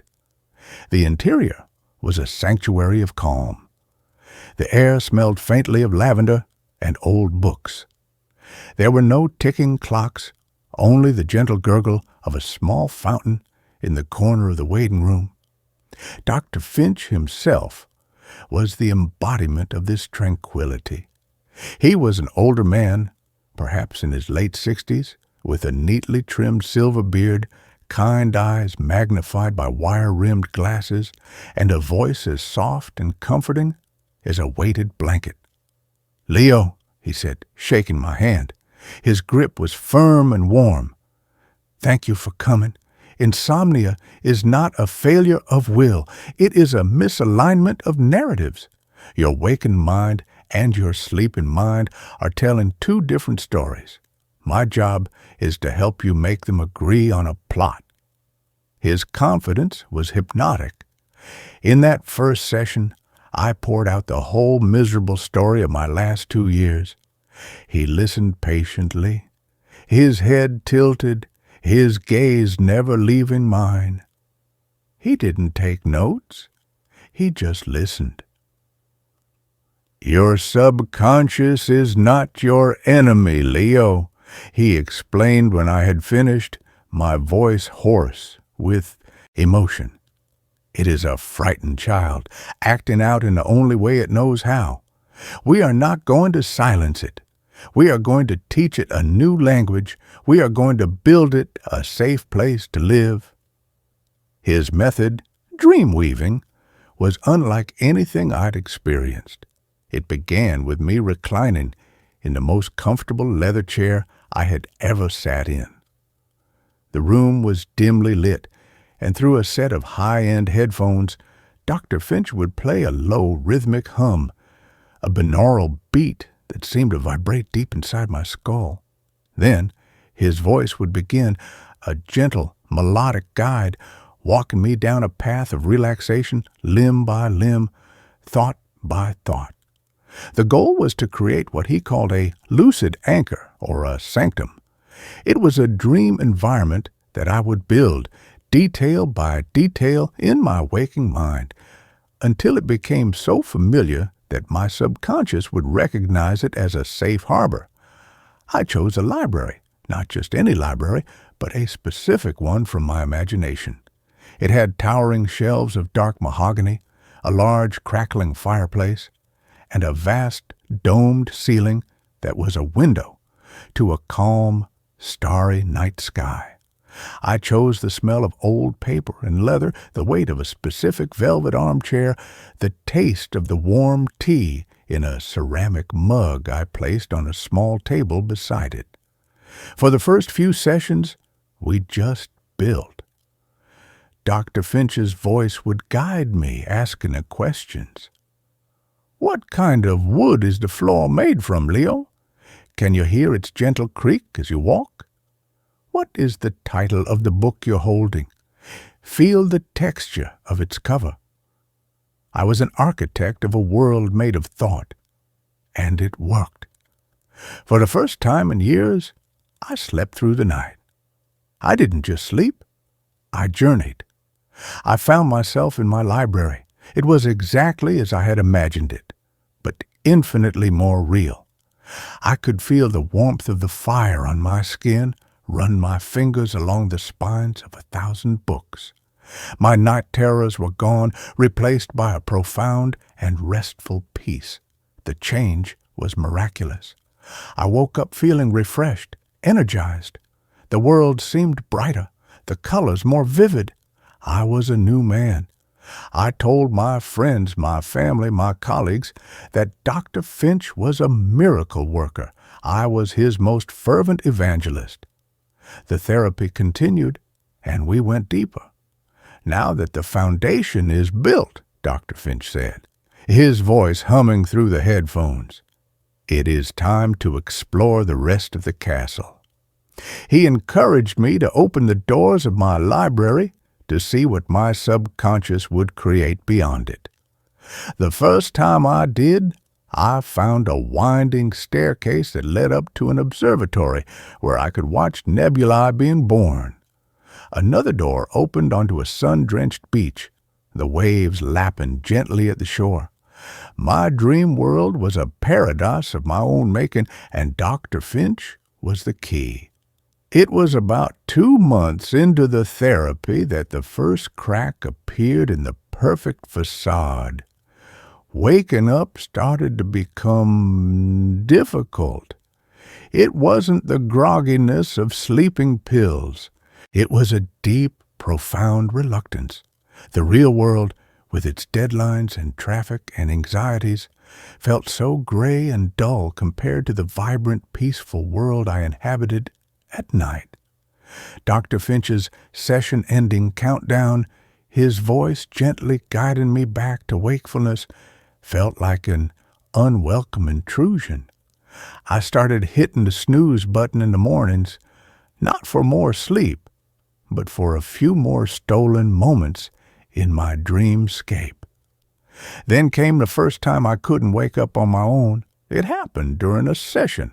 I was on my dream beach, watching the binary sun set over a turquoise ocean, when I realized the session must have been running long. I decided to try and wake myself up, a trick I'd learned from reading about lucid dreaming online. I tried to hold my nose and breathe, to push my finger through the palm of my other hand. Nothing happened. My dream self just stood there, breathing normally, my finger meeting the solid resistance of my palm.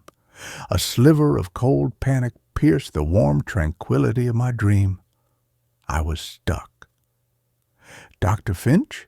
I said, and my dream voice sounded thin and distant. Instantly his voice was there, not through the headphones, but all around me, a calm, disembodied presence in the dream itself. "It's all right, Leo. You're simply in a deeper state of somnolence than ever before.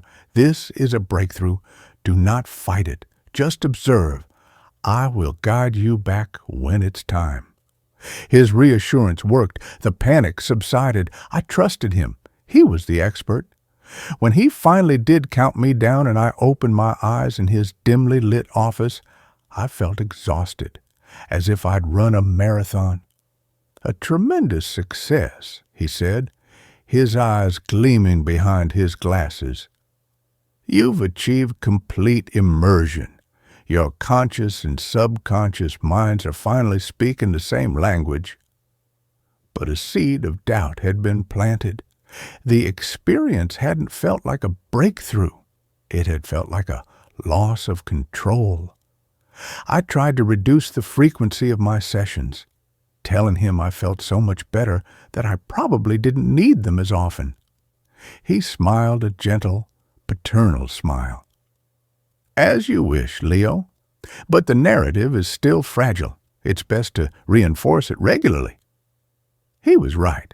The nights I didn't have a session, the old terrors began to creep back in at the edges. Not the full-blown nightmares of before, but a subtle wrongness.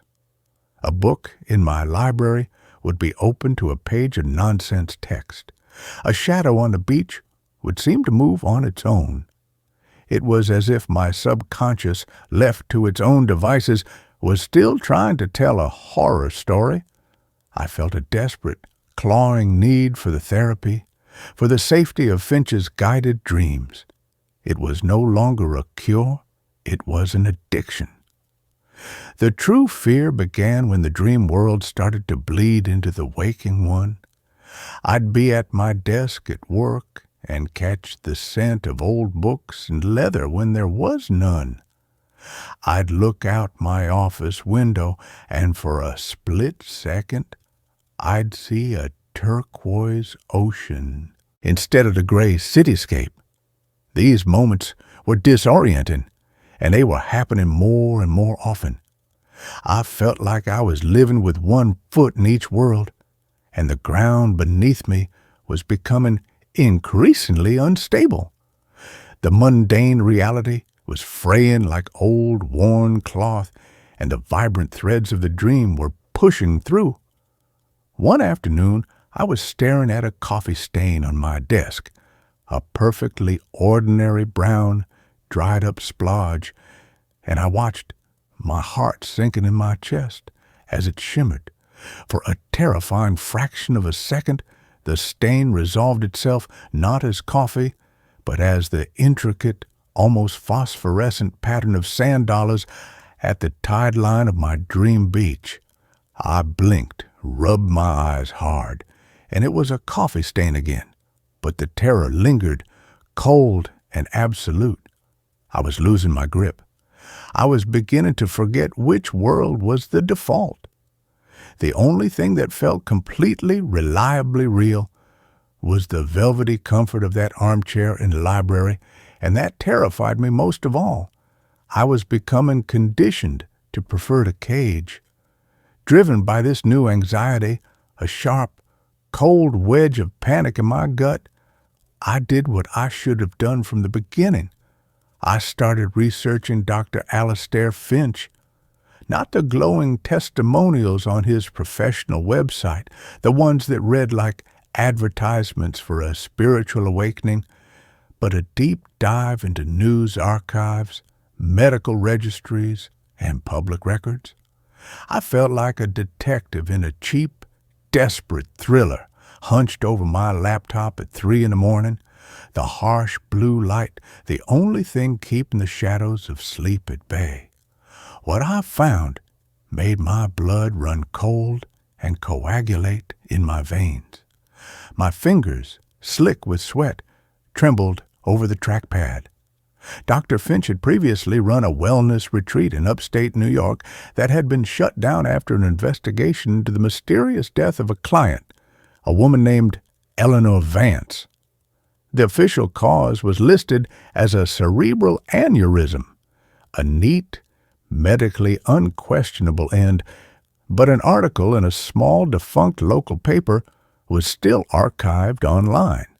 It quoted an anonymous staff member who spoke of Finch's radical theories and prolonged sensory deprivation experiments, describing sessions that lasted not hours but entire days. The patients isolated, subjected only to his voice and the binaural hum. The staff member had said chillingly, he kept saying he was helping her transcend. Then I found a forum for families of missing persons and the emotionally desolate posts within it. And I saw his name again.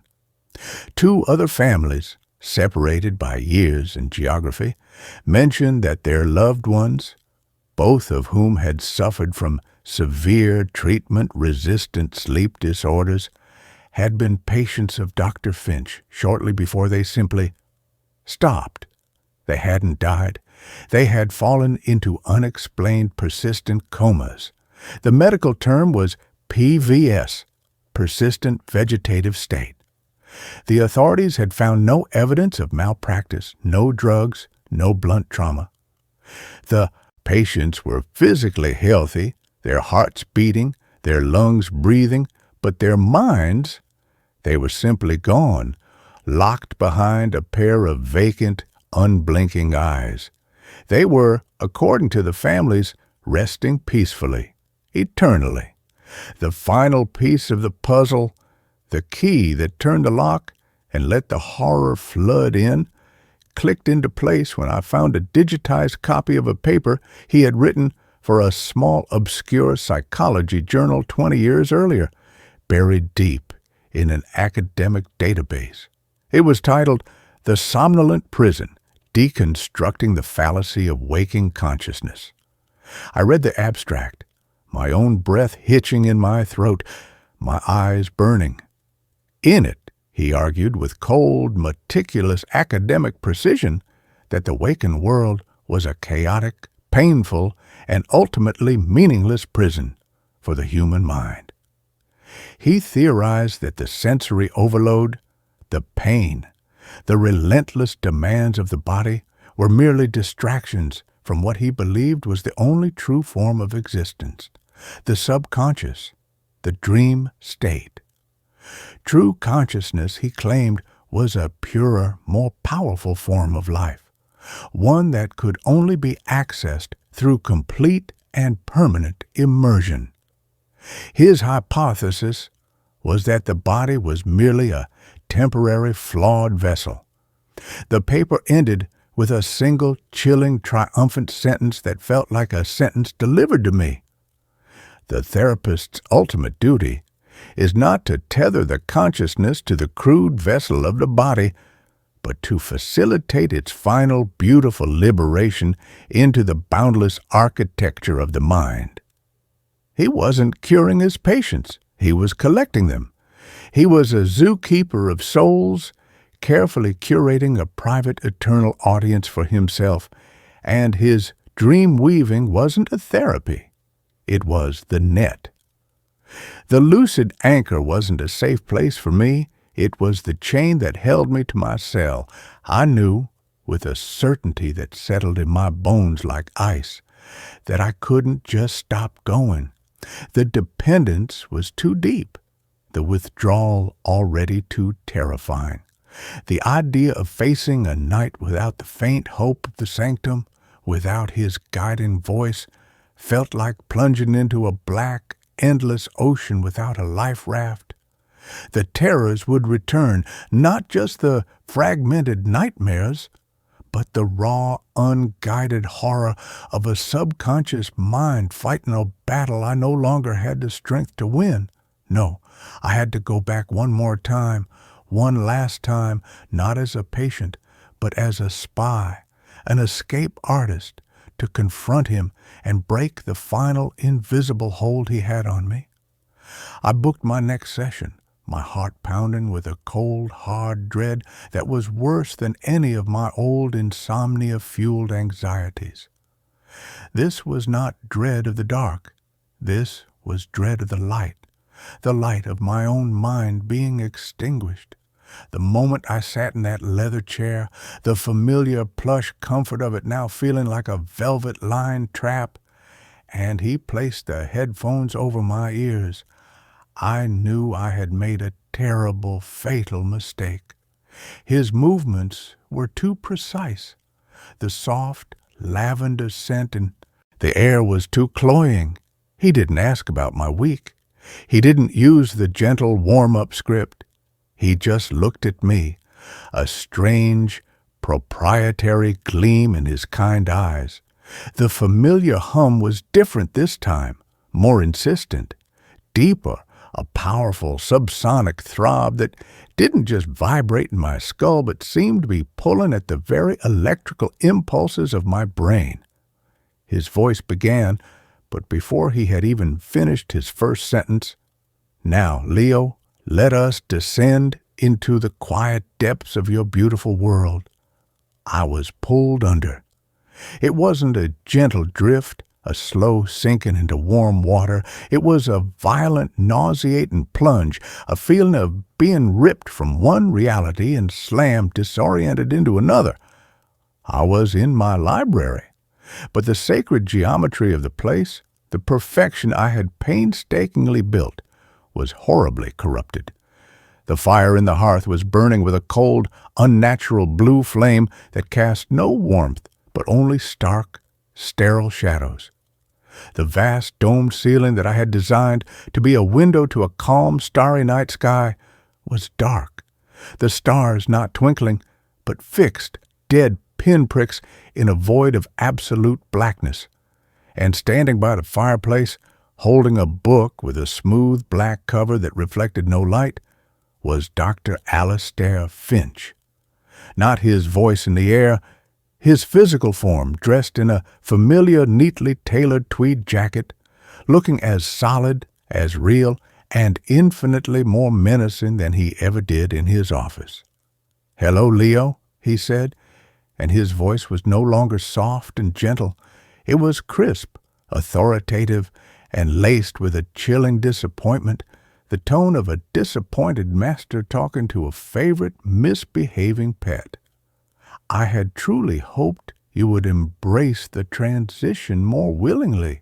You have such a magnificent mind, a breathtaking space you constructed. It's so much more pleasant for everyone when you don't struggle." "What is this?" I demanded, scrambling out of the velvet armchair, my dream voice shaking, sounding thin and small against the vast, silent room. "Where am I?" "You are home," he said, with a sweeping, possessive gesture around a grand, silent room. "You are where you've always wanted to be, free from the pain, the noise, the crude, exhausting demands, and the ultimate decay of the waking world. You are finally safe." He took a slow, deliberate step toward me, and I took an instinctive step back. "You were so close to achieving total, peaceful somnolence. Why did you look outside?" "You've trapped me," I whispered, the horrifying truth settling upon me like a shroud made of cold, stiff silk. My own creation, my sanctum, was a magnificent, beautiful cage. He smiled, a thin, passionless upturning of the lips that didn't reach his cold eyes. "I have liberated you. Your body is resting peacefully in my clinic, Leo. It is being cared for. It no longer needs to trouble you with its crude, painful demands. It is a vessel, beautifully empty, but necessary to house the apparatus that keeps your consciousness here, safe, in the dream." I tried to force myself awake, to claw my way back to reality, using every fiber of will I had left. I focused on the feeling of the leather chair, trying to find the texture of his office, the smell of lavender and old books. But the dream was total, seamless, a perfect simulacrum of reality. I was a ghost, my conscious self a useless passenger in my own mind. I ran to one of the large mahogany doors, the one that usually led to the sun-drenched beach, and threw it open with a desperate surge of adrenaline. There was no beach. There was only an endless, swirling gray void, a visual and sensory emptiness that stretched on forever. And from within that emptiness, I heard the faint, whimpering, sorrowful sounds of other voices, wordless and broken. "They are the others," Finch said from directly behind me, his proximity a horrifying violation. His voice was devoid of all the warmth and compassion he had cultivated in his office. "The ones who didn't appreciate the gift I gave them. They created such beautiful worlds, too, you know. Gardens, mountains, even a whole miniature city. But they insisted on clinging to their pathetic little lives, their debts, their minor ailments. They fought the peace. Eventually, the mind must be disciplined. Don't make the same mistake, Leo." I turned and looked around the library again, and in the deepest, most shadowed corners of the towering shelves, I started to notice things I hadn't before. Between the magnificent stacks, blending with the shifting shadows of the cold blue fire, there were other figures. They were translucent, shimmering, their outlines indistinct, like heat haze. Their faces were vacant, their postures listless, their eyes staring into the middle distance, utterly, profoundly alone. They were his collection, his other patients, We were all beautiful prisoners in his curated afterlife, a private exhibition of captured minds. A cold, primal rage rose up in me, a burning, protective fire that overrode the soul-crushing terror. He had taken my life, stolen my mind, and sealed me away. I would not be one of his docile, shimmering exhibits. I had to fight. But how do you fight the architect, the god of your own dream? Not with dream logic, I realized, not with force or with a fictional weapon. I had to fight him with the one thing he had demonized and tried to erase from me: reality. He wanted me to forget the waking world, to let its pain and chaos fade away until it became the pale, unconvincing shadow of my dream. That was his power. So I had to remember. I closed my eyes, shutting out the cold, beautiful mockery of my sanctum at the sight of his satisfied spectral form, and I focused. I didn't think, I felt.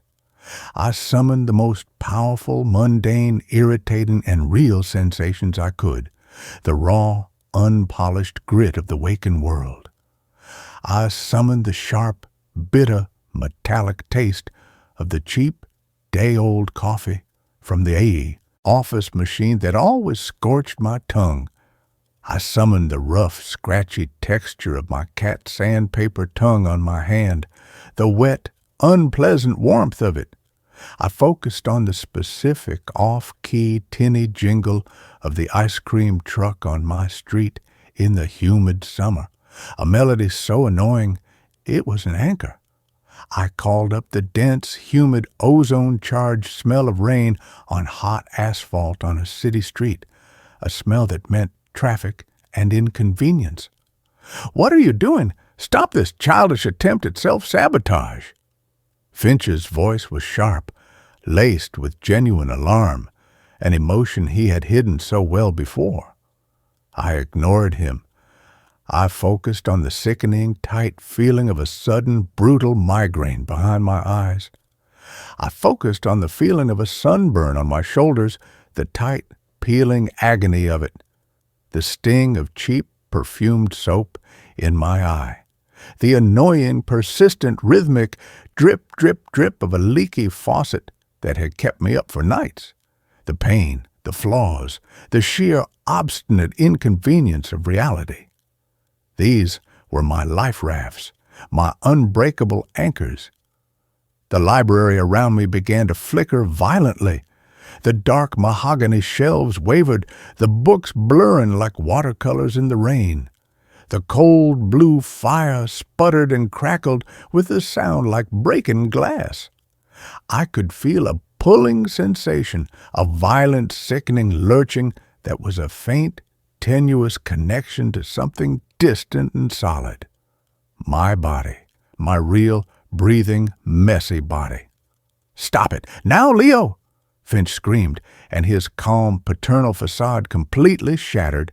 His form began to distort, melting like wax in a hot room, his carefully composed face stretching into a distorted, screaming mask of pure rage. "You ungrateful child, I gave you paradise. You cannot leave the structure. It is complete." I opened my eyes, and he was lunging for me, no longer a kind old therapist, but a twisted, monstrous thing of pure fury and violated ownership. He was a creature who had been interrupted at his eternal meal, but he was too late. I held on to the memory of a splinter I'd gotten under my thumbnail last week, the tiny, sharp, exquisitely real, undeniable pain of it. I focused on the feel of the tiny piece of wood against my living flesh, and I pulled with everything I had. With a sound like tearing fabric, a violent, deafening rah-pee, the world of the dream shattered into a million pieces of black, shimmering glass. The sound was so loud it was physically painful. The darkness swallowed me, and then, a split second later, I woke up with a violent chest-heaving gasp, my body convulsing in the leather chair. I was back in his office, The headphones were on the floor, sparking faintly. The air was heavy, charged with a horrible residual energy. Dr. Finch was standing over me, his face a mask of cold, concentrated fury, his silver beard slightly mussed, his hands clenched into white-knuckled fists. The wire-rimmed glasses were gone, and his eyes, magnified and bare, were simply black, bottomless pits of shock and hate. For a moment, a lifetime of silence, we just stared at each other. The kindly, tranquil therapist was gone, and in his place was a predator whose most prized piece of prey had just used its own flesh to escape the trap. I didn't say a word. I didn't need to. The knowledge of what he was passed between us like a physical, suffocating wave. I scrambled out of the chair, my legs weak and trembling, but moving, real, and I stumbled, crawling out of the room, past the gurgling, mocking fountain, out of the clinic, and into the shocking, brilliant, painful light of the afternoon sun, the sounds of the city, the screech of tires, the cacophony of traffic, the people talking on their phones, a distant, insistent siren. They were the most beautiful, most real, most glorious symphony I had ever heard. I was awake. I was alive. I was free. But the story doesn't end there. I am free, but I am not cured. The opposite. Now, I am terrified of sleep, 1,000 times more than before. Every single night is a battle of attrition, a siege on my own mind. I drink coffee until my hands shake so badly I can barely hold the mug. I keep every light on in my apartment, blazing white against the dark. I'll monitor my cat's breathing to make sure I'm still hearing the sound of my own waking world. I know that if I close my eyes, if I let my guard down for a single second, the darkness will find the flaw I created, the open door in the architecture of my mind, and I will be pulled back into that silent, magnificent library. Because sometimes, in that fleeting, fragile moment, just before the crushing wave of unwilling exhaustion finally drags me into unconsciousness, I can still hear him, his voice no longer in my head, but whispering from the dark, cold corners of my room, from the world behind my eyelids. It's a soft, patient, venomous whisper, dripping with eternal certainty and disappointment. The door is still open, Leo. You can still come home. So much more peaceful here. Sooner or later, everyone sleeps. That's where this story ends. Let's continue with the next. My wife died 3 years ago. She just texted me, "I'm home." The text arrived at 11:17 p.m. on a Tuesday, a night so ordinary it was practically invisible. I was in my usual state of suspended animation, half sprawled on the sofa, the bluish, flickering light of a forgotten documentary on the television painting the room in shifting, melancholic hues. My name is Daniel, and for the past 195 nights, not that I was counting, my life had been a meticulously curated museum of grief. Each object in our small 2-bedroom house was a relic, a testament to the vibrant, chaotic, and now deafeningly silent life I had shared with my wife, Clara. The half-finished novel on her bedside table, the ridiculously oversized coffee mug she'd loved, the faint, phantom scent of her jasmine perfume that I could still sometimes catch in the hallway closet. These were the ghosts I had chosen to live with. My phone buzzed on the coffee table, a jarring, intrusive sound in the quiet.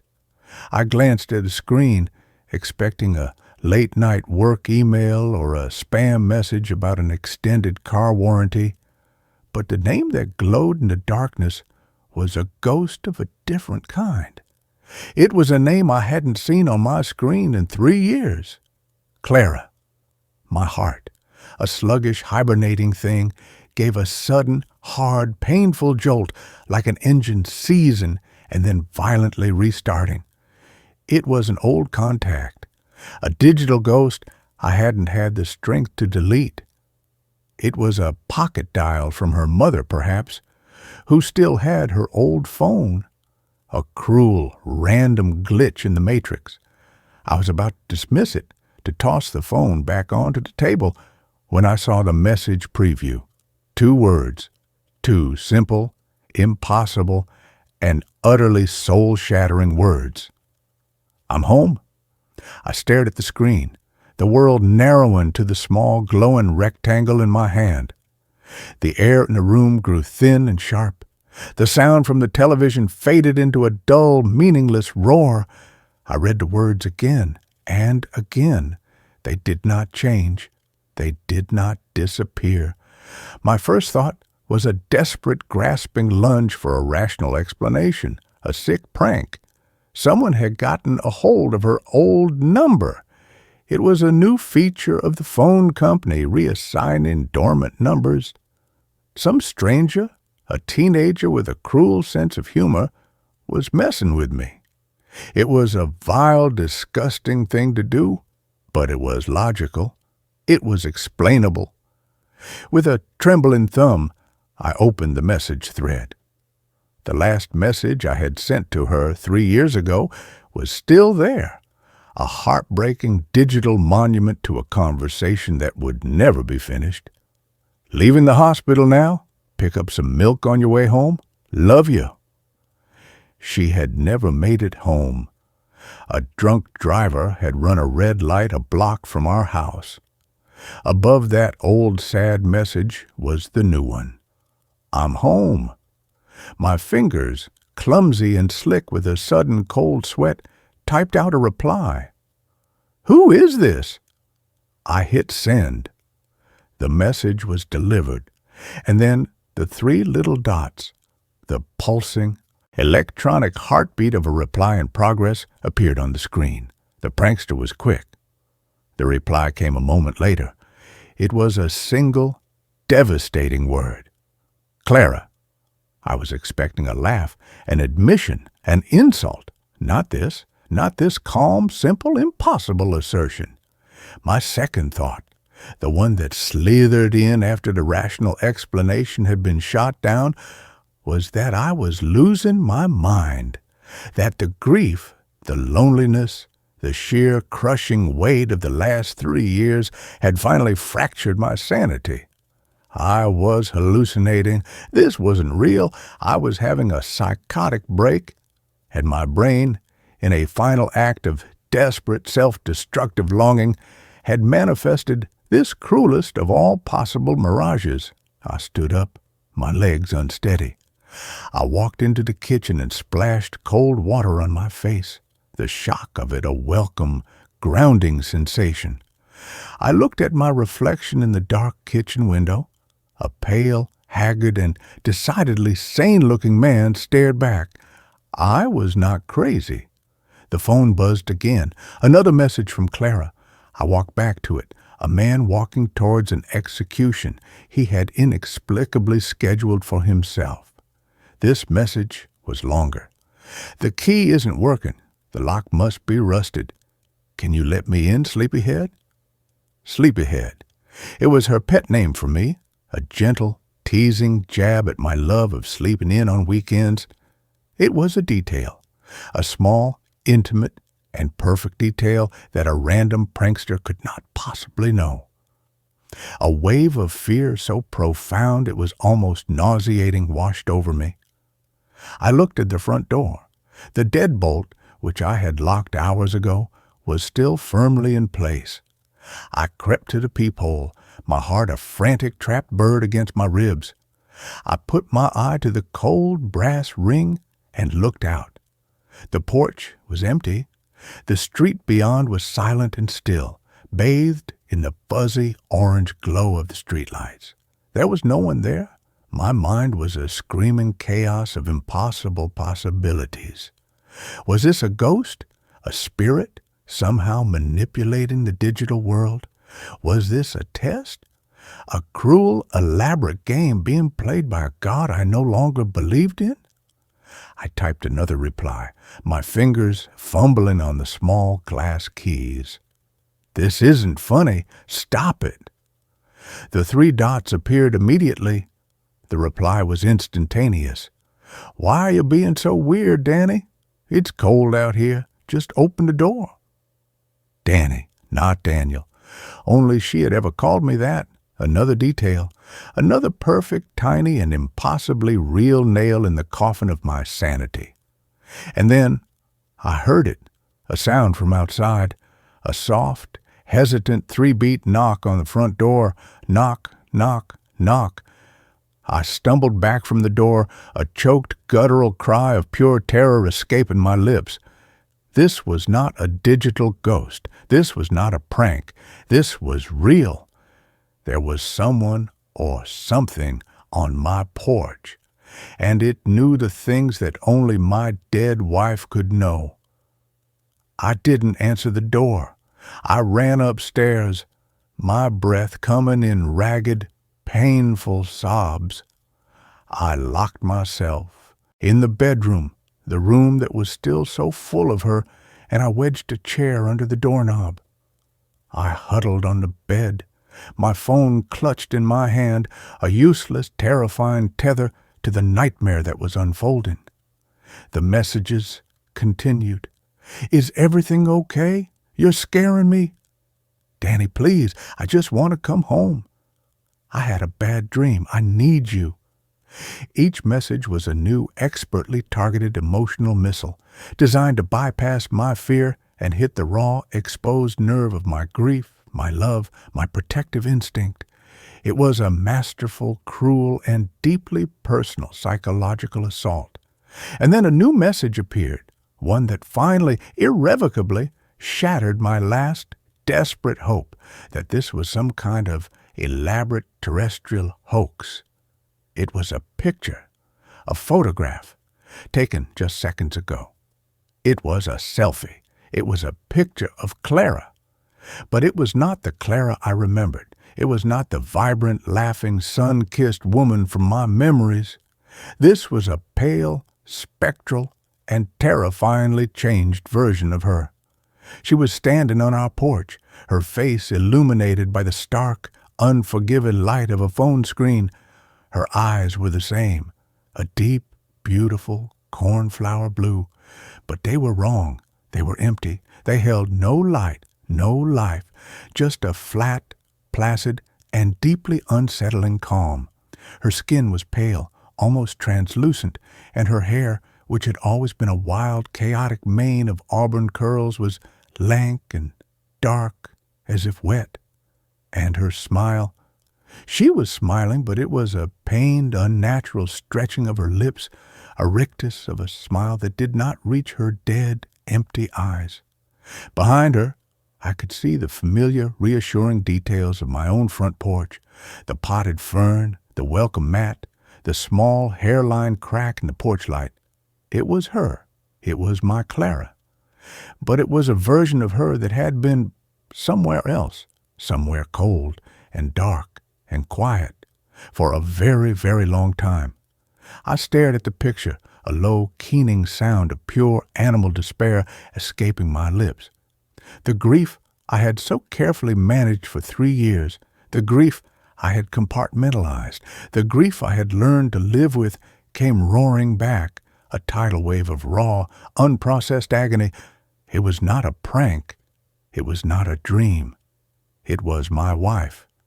And she had come back from the dead. The knocking started again, louder this time, more insistent, and her voice, a faint, muffled, and horrifyingly familiar sound, came through the thick wooden door. "Danny, please, let me in. I'm cold." I spent the rest of the night huddled in that room, a trembling, weeping mess, as the thing on my porch, the thing that wore my wife's face, alternated between gentle, loving persuasion and a cold, angry, demanding rage.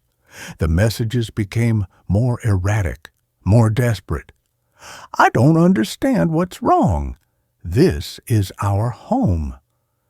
Who is in there with you? Is it her? I died for you. You owe me this." The last message, a scream of pure accusatory rage in stark, capital letters, was followed by a silence that was more terrifying than the noise had been. I stayed in that room until the first gray, uncertain light of dawn began to filter through the blinds. When I finally, tentatively, crept downstairs, the house was silent. The porch was empty. There was no sign that anyone had ever been there, except for one small, impossible thing. On the welcome mat, there was a single, long strand of dark auburn hair. I was living in a ghost story. But it was a ghost story with a data plan. The next day was a blur of sleepless, paranoid terror. I called the phone company. The number that had belonged to Clara's phone had, as I suspected, been taken out of circulation after her death. It had not been reassigned. It did not exist. I was receiving messages from a phantom number, a digital ghost. I called the police. I tried to explain, my voice a shaky, unconvincing mess. A man receiving threatening texts. It was a common enough complaint, but when I told them who the texts were from, the polite, professional mask of the officer on the other end of the line slipped into a look of profound, pitying concern. He suggested I speak to a grief counselor. He suggested I get some rest. He did not suggest he send a squad car. I was alone with this. That night, she returned. The text, the knock, the voice, the whole terrifying, heartbreaking ritual. And again, I locked myself away, a prisoner in my own home, a man being haunted by a technologically savvy and deeply persistent ghost. The messages began to change. They were no longer just about getting into the house. They were about us. She sent me old pictures of us, pictures that had been on her phone when she died.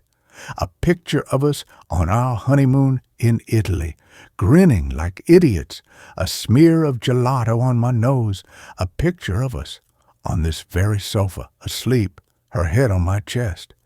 They were weapons perfectly chosen to inflict the maximum amount of emotional damage. And then she began to send me new pictures. Pictures taken from outside the house. A shot of me through the living room window, my face illuminated by the television. A picture of the back of my head taken from the street as I sat in my study. She was not just on the porch, she was all around me. A silent, watching, and deeply patient predator. I was coming apart. I was a man living on a diet of coffee and terror. I was beginning to see her everywhere. A glimpse of an auburn-haired woman in a crowd would send my heart into a frantic, panicked gallop. The sound of a phone buzzing in a quiet room would make me jump out of my skin. I knew I couldn't go on like this. I was being psychologically dismantled piece by painful piece. I had to confront it. I had to understand what it was and what it wanted. My first thought was that this was some kind of punishment, that her spirit was restless, angry at the drunk driver who had killed her, at the universe that had allowed it. But her anger seemed to be directed at me. "You owe me this," she had said. Why? What did I owe her? I began to sift through the wreckage of our life together, looking for an answer. I went through her old things, her letters, her journals. Clara had been a writer, a poet. Her journals were filled with her beautiful, lyrical, and sometimes painfully honest observations on the world, on us. And in the last journal she had ever kept, in an entry dated the week before her death, I found it. A secret. A secret she had never shared with me. She had been pregnant. I stared at the words, my vision blurring with a fresh, new, and infinitely more painful wave of tears. A baby. We had been trying for years. It had been the one deep and unspoken sadness in our otherwise happy life. And she had been about to tell me. The entry was a rehearsal, a practice run of the speech she was going to give. "Danny," it began, "we're going to have to get a bigger house." The grief that hit me was a physical thing, a crushing weight that stole the air from my lungs. Not just her, but a child, a future, a whole entire life that had been stolen from me before I had even known it existed. And I understood. Her rage, her persistence, was not the rage of a spirit who had been cheated of her own life. It was the rage of a mother who had been cheated of her child's. And her words, "You owe me this," they were not an accusation. They were a plea. She didn't want revenge. She wanted her child's life back, and she thought somehow that I could give it to her. That night, when the text came, I was ready. I didn't run. I didn't hide. I walked to the door. "I'm here, Danny. Please, it's time to come home." The knock, soft, gentle. I took a deep breath. My hand was on the deadbolt. My heart was a slow, heavy, and steady drum. I was no longer afraid. I was just profoundly and deeply sad. "I know what you want, Clara," I said, my voice a low, steady thing, speaking to the wood of the door. "I know about the baby. I'm so sorry. I am so sorry we didn't have more time." The knocking stopped. The silence on the other side of the door was a living, listening thing. "But this is not the way," I continued, tears streaming down my face. "You can't come in. This is the world of the living, and you are not a part of it anymore. Neither of you are." A low, soft, and utterly heartbroken sob came from the other side of the door. It was the first real and truly human sound I had heard from her. "But this is our home," she whispered, her voice a thin, fragile, and ghostly thing. "It was," I said, "and it was beautiful. But it is my home now, and you have to find a new one, both of you. You have to let go, and you have to let me go too." I was not just speaking to a ghost. I was speaking to my own grief. I was giving myself the permission I had never been able to find, the permission to move on. The silence stretched for a long, eternal moment, and then my phone, which was in my pocket, buzzed one last time. I pulled it out. A new message from Clara. It was not a picture. It was not a demand. It was a single, beautiful, and heartbreaking line of text. "Tell him I would have named him Samuel." And then the name on the top of the screen, Clara, vanished. The number became just a number again, an unknown and now unreachable string of digits. I looked through the peephole. The porch was empty. The street was quiet. She was gone. I stood there, leaning my forehead against the cool wood of the door, and I wept. I wept for my wife. I wept for the son I had never known. And I wept for myself, for the 3 years I had spent living in a museum, when I should have been living in the world. The next day, I began to pack. I took down the pictures. I boxed up her clothes. I threw away the half-finished novel and the ridiculously oversized coffee mug. They were not her. They were just things. The real memory of her, the one that mattered, the one that was full of love and laughter and a future that had almost been, was the one I would carry with me in my heart. I sold the house. I moved to a new city, a new life. I am a different man now. I am a man who has had a conversation with a ghost through a door and through a phone.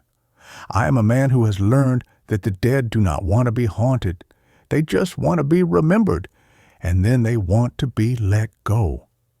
I am a man who had a son for a few brief and beautiful moments, a son whose name was Samuel.